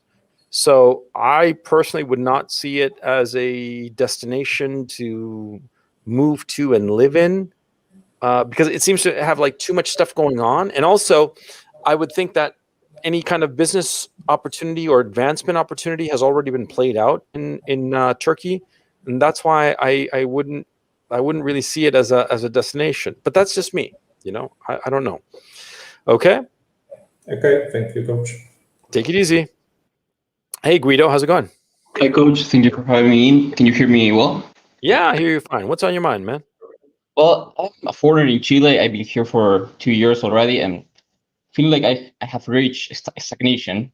I really want to go to Europe. Sadly, my family never got the Italian citizenship. The two countries. You're in Chile? Yes, I'm in Chile. They're going to fucking communist paradise in South America, and they're all going along happy with the lockdowns. Like, they're retarded here.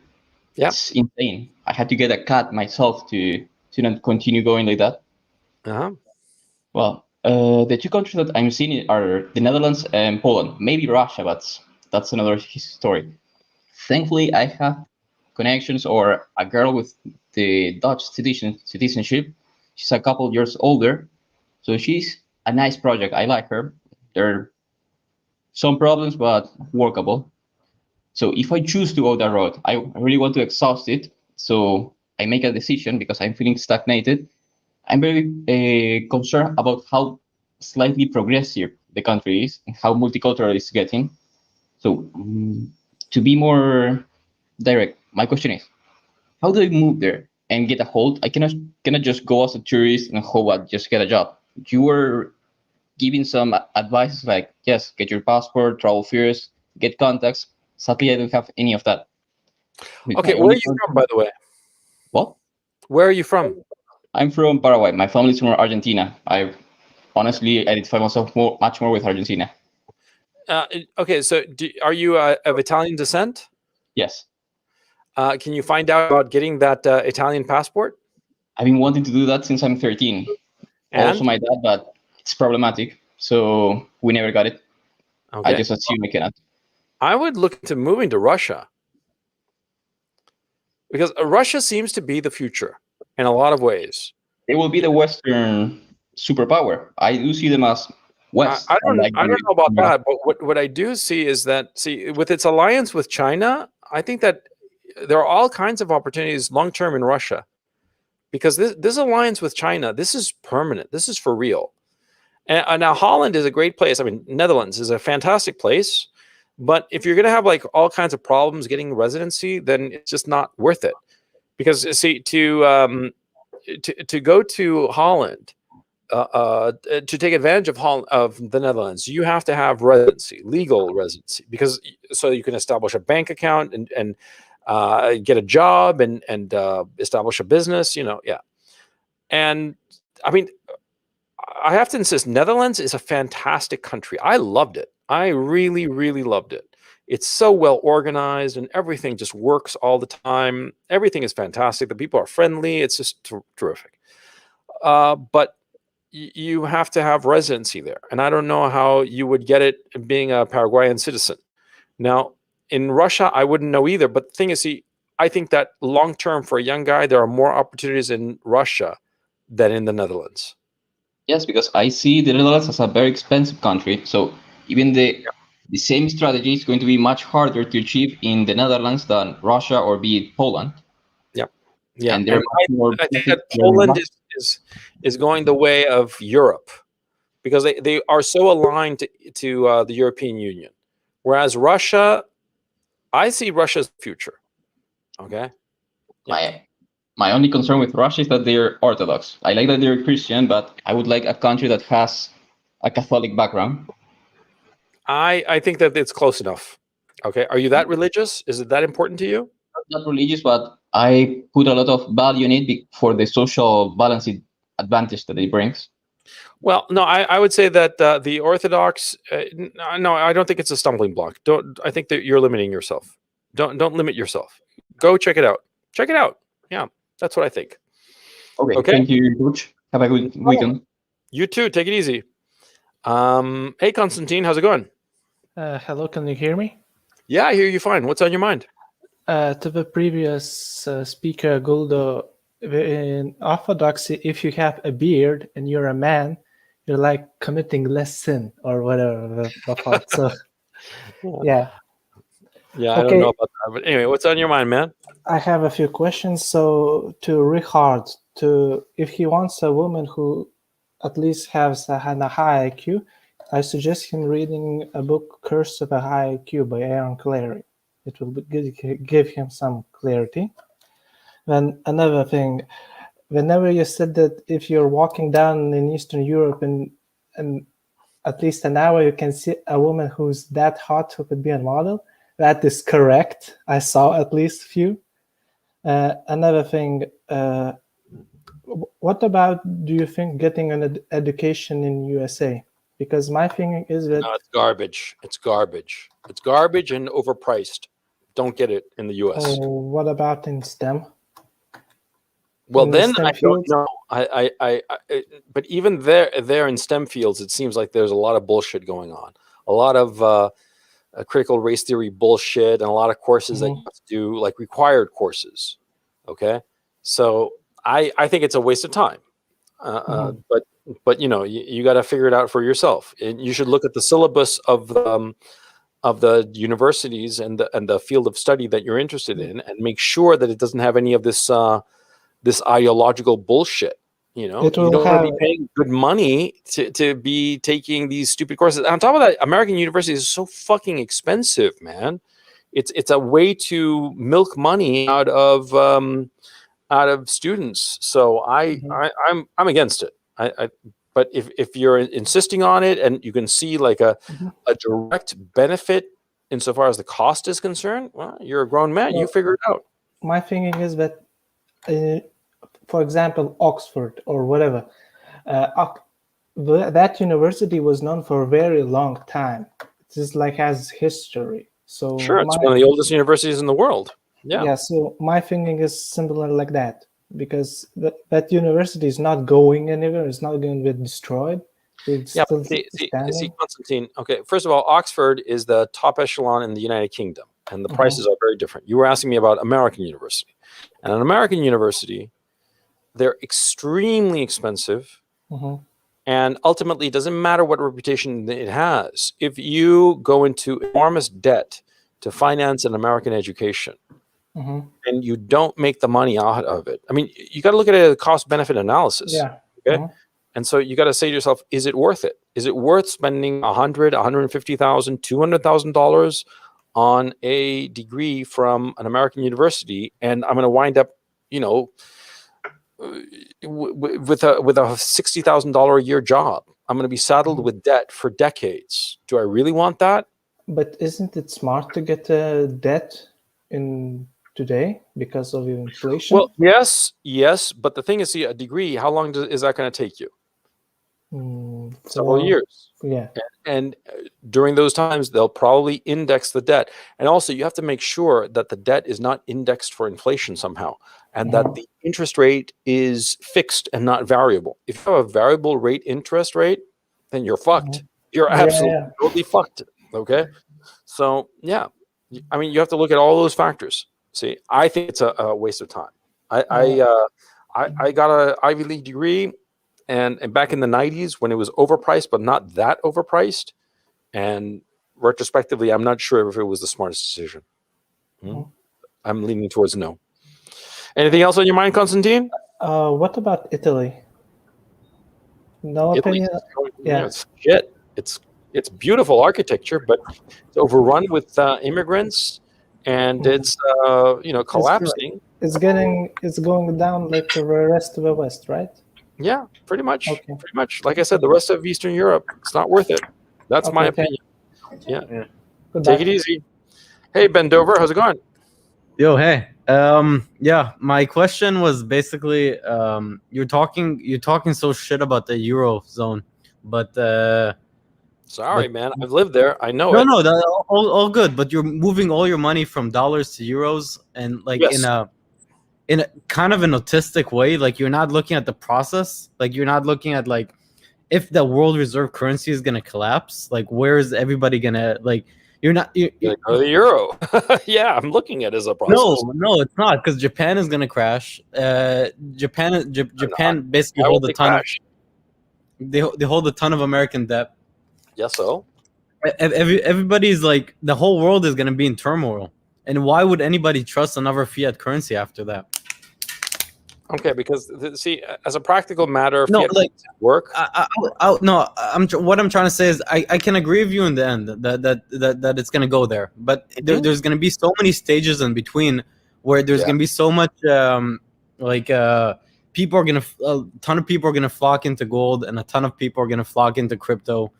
And just to look at the end result and say and to say, hey, that's how it's going to turn out, seems very like you're missing all the profits basically, and you're trying to do. I'm not interested in at my age. I'm not interested in making money. I'm interested in conserving what I've got. That's very different. You have a different. You won't conserve anything of any currency. I'm 23. You're what? I'm 23. Okay. I'm 30 years older than you. Okay.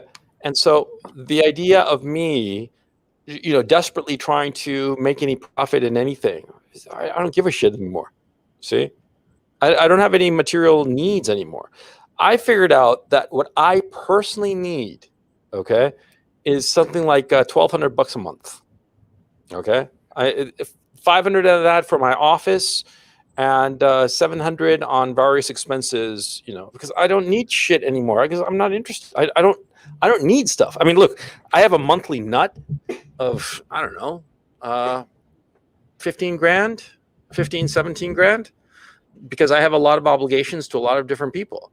But like, in terms of me personally, of like having material needs, I don't really have any. And so that's why I don't give a shit. And you're saying that I'm skipping a lot of steps along the way. You're absolutely right that there are a lot of things that are going to happen between now and the end of the dollar. Sure. But see, you want to know where the end line is. You want to know where you want to be at the end of the day. Okay, so that's why I said I'm moving out of the. That's not true. And at the end of the day, we're all gonna die. That's you're advising people who are like. What's on your mind? No, I'm saying you're advising people in the 20 to 30 age. I'm 23. And I just think it's, first of all, it's very responsible to not be diversified. That's the first thing. How much money do you have to invest? About $1 million. Really? Okay. How did you get this $1 million? Day trading for about 4 years now. I started with about a few thousand. Okay. Can you show your screen cap? Yeah. Actually, yeah, I have 2 computers. Yeah, let me show you. What do you want to see? You said that you have over $1 million investable, so let's see it. It's a few accounts, but let's go one by one, I guess. Well, look, I'm tired. Okay, I've been at this like that's 253,000. This is okay. So you're doing extremely well, Bendover. Yeah. You're doing extremely well. So, what is your question? My question is, why not encourage diversification here? Like you said before. I've never said that you shouldn't diversify. I said that I decided that I was going to exit all of my dollar positions. I have different assets. I have different allocations of my. I have different things in dollars. I have decided to exit the dollar. That's my decision. Yeah. And why? You disagree with that? Okay. Good for you. I mean, I'm not disagreeing with the end conclusion because I don't know, but I'm just disagreeing of the process because gold and crypto have very low liquidity. Like once you suppress the asks, once the asks all see that the price is gonna go up, basically there's gonna be shoots up in oil and in commodities and in pretty much anything. Can you repeat that, please? Basically, there's gonna be a lot of shoot ups in price. Like people are gonna flock from dollar into everything, and the first things it's gonna go on into is the things which have very low liquidity, which are like let's say crypto, let's say gold. Gold is different because of the futures, but I'm just saying to be diversified into euro, which maybe in the end of the day it's gonna go there. It seems to me like not the smartest. Not the smartest. Like you understand? Well, where is it gonna go? See, I explained that the reason that I was exiting the dollar is that because I didn't think that the dollar is going to be a reserve currency. I don't trust the precious metals markets because they've been clearly manipulated. In fact, there was a big case about manipulation of the London fix a few years ago. And there are several problems with the precious metals market. Number one, that's easily manipulable because it's so small. And number two, that a lot of these so-called gold positions are actually certificates of deposit with different brokers, and those can be easily doubled up. And so you can have one broker selling basically the same gold to more than one person. And so if the broker goes tits up, you wind up with just worthless paper. And that would likely happen if there was some sort of big crash. I also decided that I wasn't going to go into any crypto because at the end of the day, I think that it would be very, very easy for governments to ban crypto and prevent any crypto millionaire from accessing their money. And I think that if shit gets heavy, that's what they would likely do, precisely in order to avoid run on the dollar and to prevent people from exiting the dollar to go into a crypto. And so at the end of the day, it just doesn't make any sense. It makes a lot more sense to go into the euro because the Germans will always defend the euro and they'll never allow it to tank because of historical reasons that would make it a priority. And so, yeah, it just seemed like for me, as I explained, a sensible decision considering my age and my ability to earn more money into the future. I prefer to be more conservative. And I didn't say that you shouldn't diversify. And if you disagree with this strategy, okay, fine, good for you. If you make my- money, good for you. I pretty much agree with all your points here. I have another question. The German economy, to me, I'm not 100% proficient on this, but like the way I see it, it's built out of a lot of very small businesses that are not that big. I don't know how, in the age of automation, how would they compete? Like you can see already, Tesla, in terms of market cap, is already gaining on a lot of the German car manufacturers, and people are seeing that there's no the engine. That's what the German car manufacturers had basically. No, and it's the German economy is an export-driven economy. Okay, and so the essential structure of the euro is that it's essentially vendor financing. Okay, and so the fact that you don't see them, you're saying that you don't see that they have large industry or big business. I didn't understand what you're saying there. If you look at the market cap at like Apple, it's about 2.2 trillion. Yes, 2.2 trillion now. The market cap of the largest company in Germany is probably like in the 200 billion. I would say, in about that range. So you think that it's a good thing that Tesla is capitalized as a market capitalization of over $1 trillion? No, Tesla is about 600 billion, I believe. Okay. But you think that's reasonable?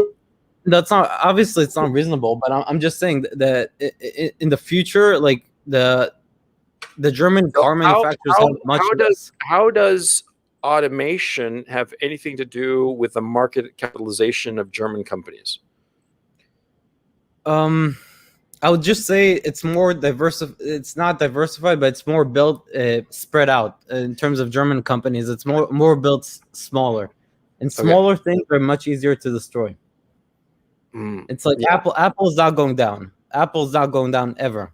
Microsoft is not going down. Tesla is never going to go down either. Tesla can go down for sure, but you would say that it's pretty big at 600 billion. You yourself are obviously it's overvalued. I'm just my question is towards like the German economy as it's like what spread about out the a lot. economy? It's again like it's built out of very small businesses, and that's a bad thing. That's my question. Is it a bad thing? No, it's not. On the contrary, it's a very good thing. In the age of automation, where everybody's just trying to solve every little problem, automation has nothing to do with the size of companies. Why are you making that connection? I'm looking at, like, for example, Tesla is trying to cut off. Like, look, Ben, I'll tell you right now. I'm not quite clear what your goal is in this interaction that we're having. Okay, it seems that you're just trying to. I'm not quite clear as to your intention or your motivation for this interaction. You clearly don't have any interest in anything I have to say, and some of the things it's very interesting. Are based on. Disagree with you. It's very interesting. Make any sense? You initiated the thought that I'm supposed to think for myself. Yeah, but it's that you're not thinking for yourself. You're just saying things that just don't make any fucking sense, man. You're saying that an economy that is diversified is a bad thing because of automation.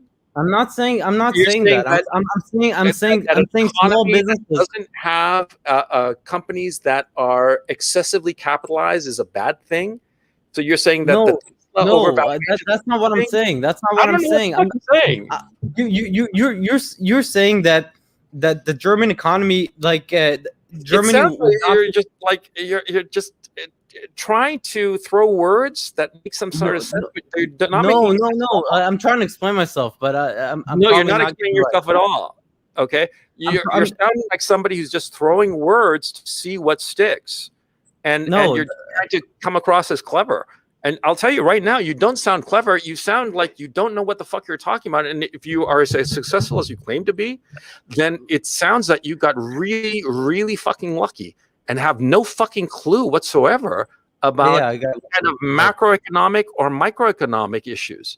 And I would suggest that you won the lottery. Can I say something? And just take care of that earnings and not fritter it away. Can I say something? Sure, you go said ahead. you said that the Germans would rather let all their businesses die and instead of like letting the euro crash, basically. Well, that's an exaggeration, but yeah, they'd certainly take a lot of pain before they'd let their currency die. Yes. Exactly. And small businesses, they need liquidity. They need not sorry, liquidity is the right wrong, but they need no. Automation, is that what they need? No. They need AI? No, they need more support. They need more support, like from what? From the government. I would say the government of Germany probably supported their businesses much more than the government of America in this pandemic. Okay. It's been great talking to you, Ben. You do take care now. Okay.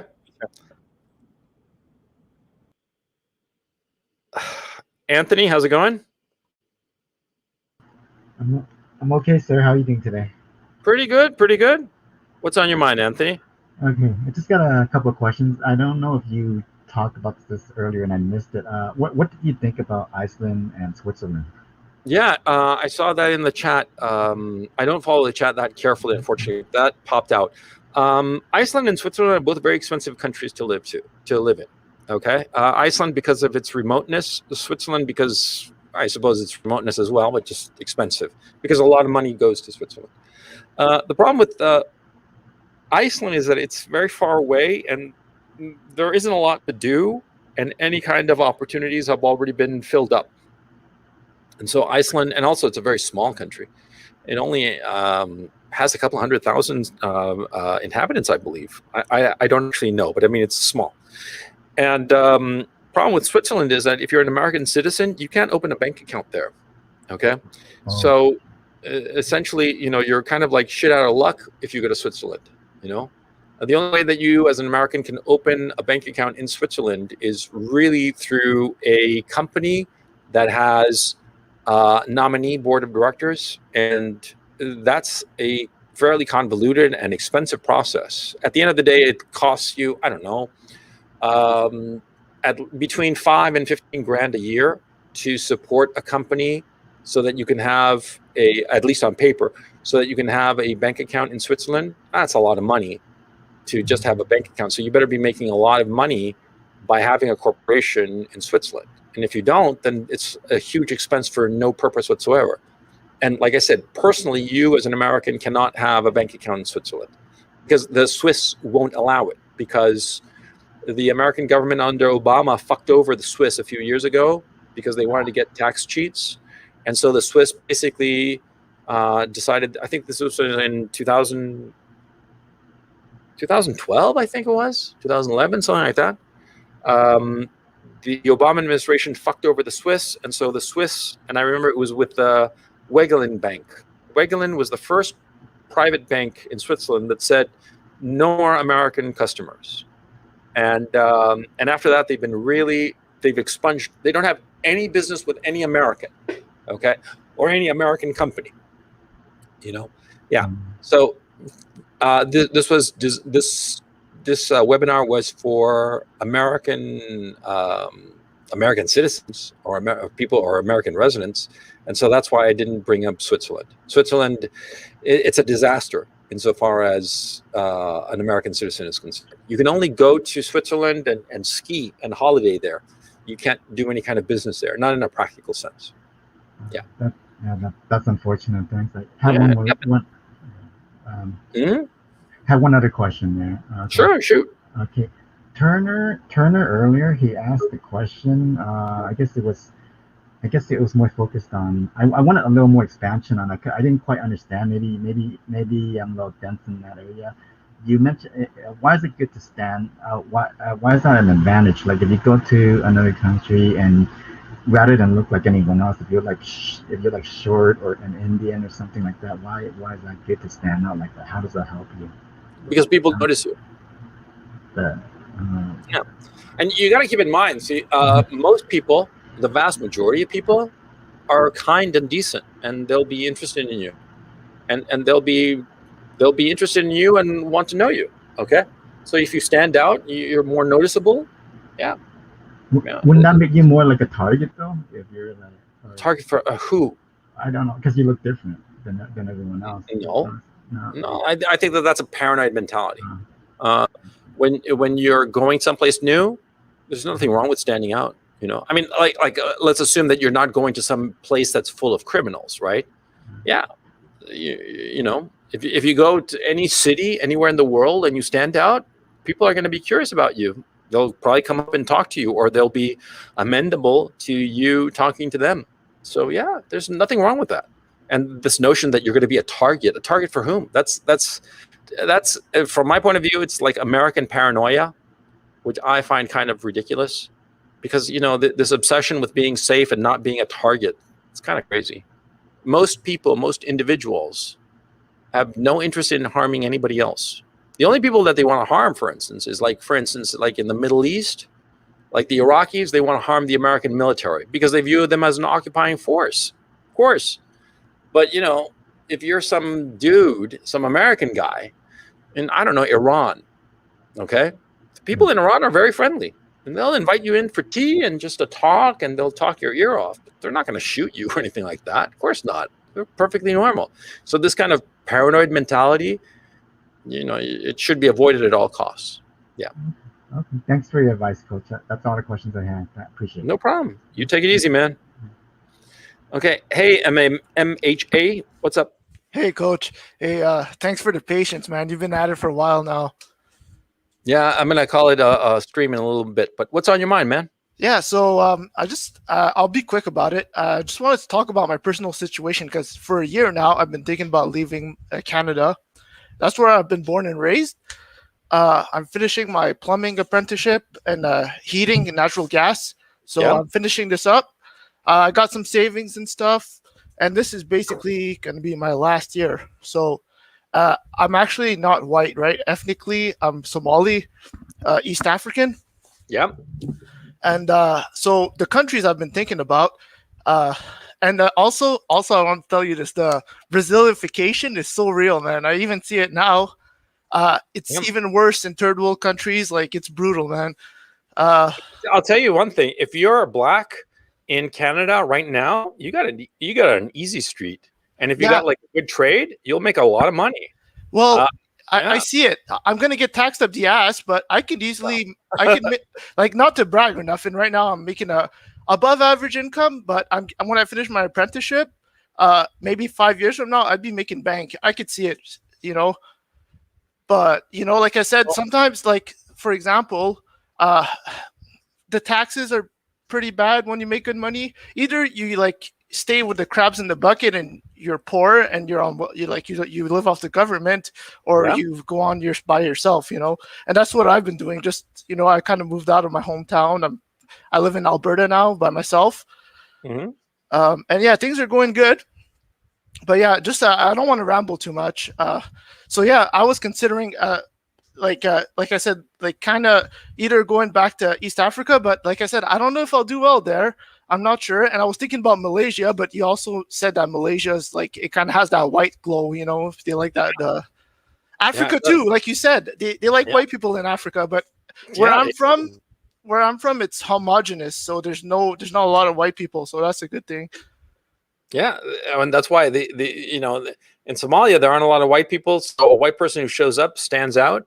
Yeah. And just because they stand out, they'll have more opportunities. And it sucks, but that's the reality, It's simple as that, So look, insofar as your situation, if you're finishing up your apprenticeship and you're in Canada and you're lucky enough to be a person of color, which I think is just so much bullshit, And I speak as a person of color myself, eh? Yeah. I come from the barrio, that, right? Yeah. So I'd take advantage of it. I mean, shit, it's unfair, but if you are given an unfair advantage, well, take it. I hate to say it, okay, because it does sound like really fucking low. See, here's the thing: life is really hard. If some moron is dumb enough to give you an unfair advantage, take it. Okay, don't feel bad about it. Okay. I got one question. It's hard to get women for me. Maybe it's just my personality, but I think I will be successful in the future, and my confidence is building up. How old are you? 29. Okay. But I went to college and stuff, and I started the trades at 25. I lived in Eastern Canada before, so I'm a little bit of a late bloomer. What'll happen is that once you start earning like good money, it'll give you much more self-confidence, and the women will come your way. You won't have to worry about it. I'll tell you that right now. It happens to every guy the same way. As you start making more money, because like right now I'm listening to you, okay, and I'm not putting you down. I'm not being an asshole, okay. But your voice is high pitched. You talk so fast. You're like a little bit trying to convince of what a great guy you are, and that shows just a lack of confidence. And it's normal. It's normal because you're starting out. Once you put together like good bank, once you've had a few years of being successful, of not just like it's not merely an issue of the money, because the money is just merely a signifier. Okay, it's just a where you can see it there, but you'll get a lot more confident because of it. And once that happens, you'll just start talking slower and just more relaxed, because you will be more relaxed. And that's my real personality. Yeah, I'm actually and slow. the money, yeah, and the money and the chicks will come. Remember what Tony Montana said: first you get the money, then you get the power, then you get the women. You're not blowing smoke up my ass, right? No, dude, it happens to every guy who's successful. He'll tell you the same fucking thing. First comes the money, then the power, then the women. It's a truism. Okay. But, yeah. All right. Thank you very much, Coach. But yeah, the Brazilification is so real, man. I see it everywhere. Oh man, it's kind of sad. Well, it was good while it lasted. Just put it that way. You know, coming from huh? It's like coming from an ethnic guy, you know, like I'm brown, like medium brown, dark skin, and I tell it. I could tell. I'm a Latino, man, and yeah, you know, it's just sad. But anyway, take it easy, man. All the best. Okay, take care. Okay, boys and girls, I'm going to give it a rest because I've been going 3.5 hours, and so yeah, I'm a little bit fried right now. So anyway, it was great talking to all of you guys. And like I said, I'm not going to be hitting on this subject anymore because it's enough already. Yeah, you guys know what I think, and this will be in like the permanent record, as it were. So anyway, yeah, I think that we're going to see more and more bullshit going down insofar as the United States, and like what's been going on in Canada as of late, knocking down statues of Queen Victoria and Queen Elizabeth II. It was like totally innocuous. And the police just watching there and arresting counter protesters. That's the thing. They're arresting counter protesters. That tells you all you need to know. Yeah. So anyway, guys, it's been a pleasure as always, and I will catch you next time. Take it easy.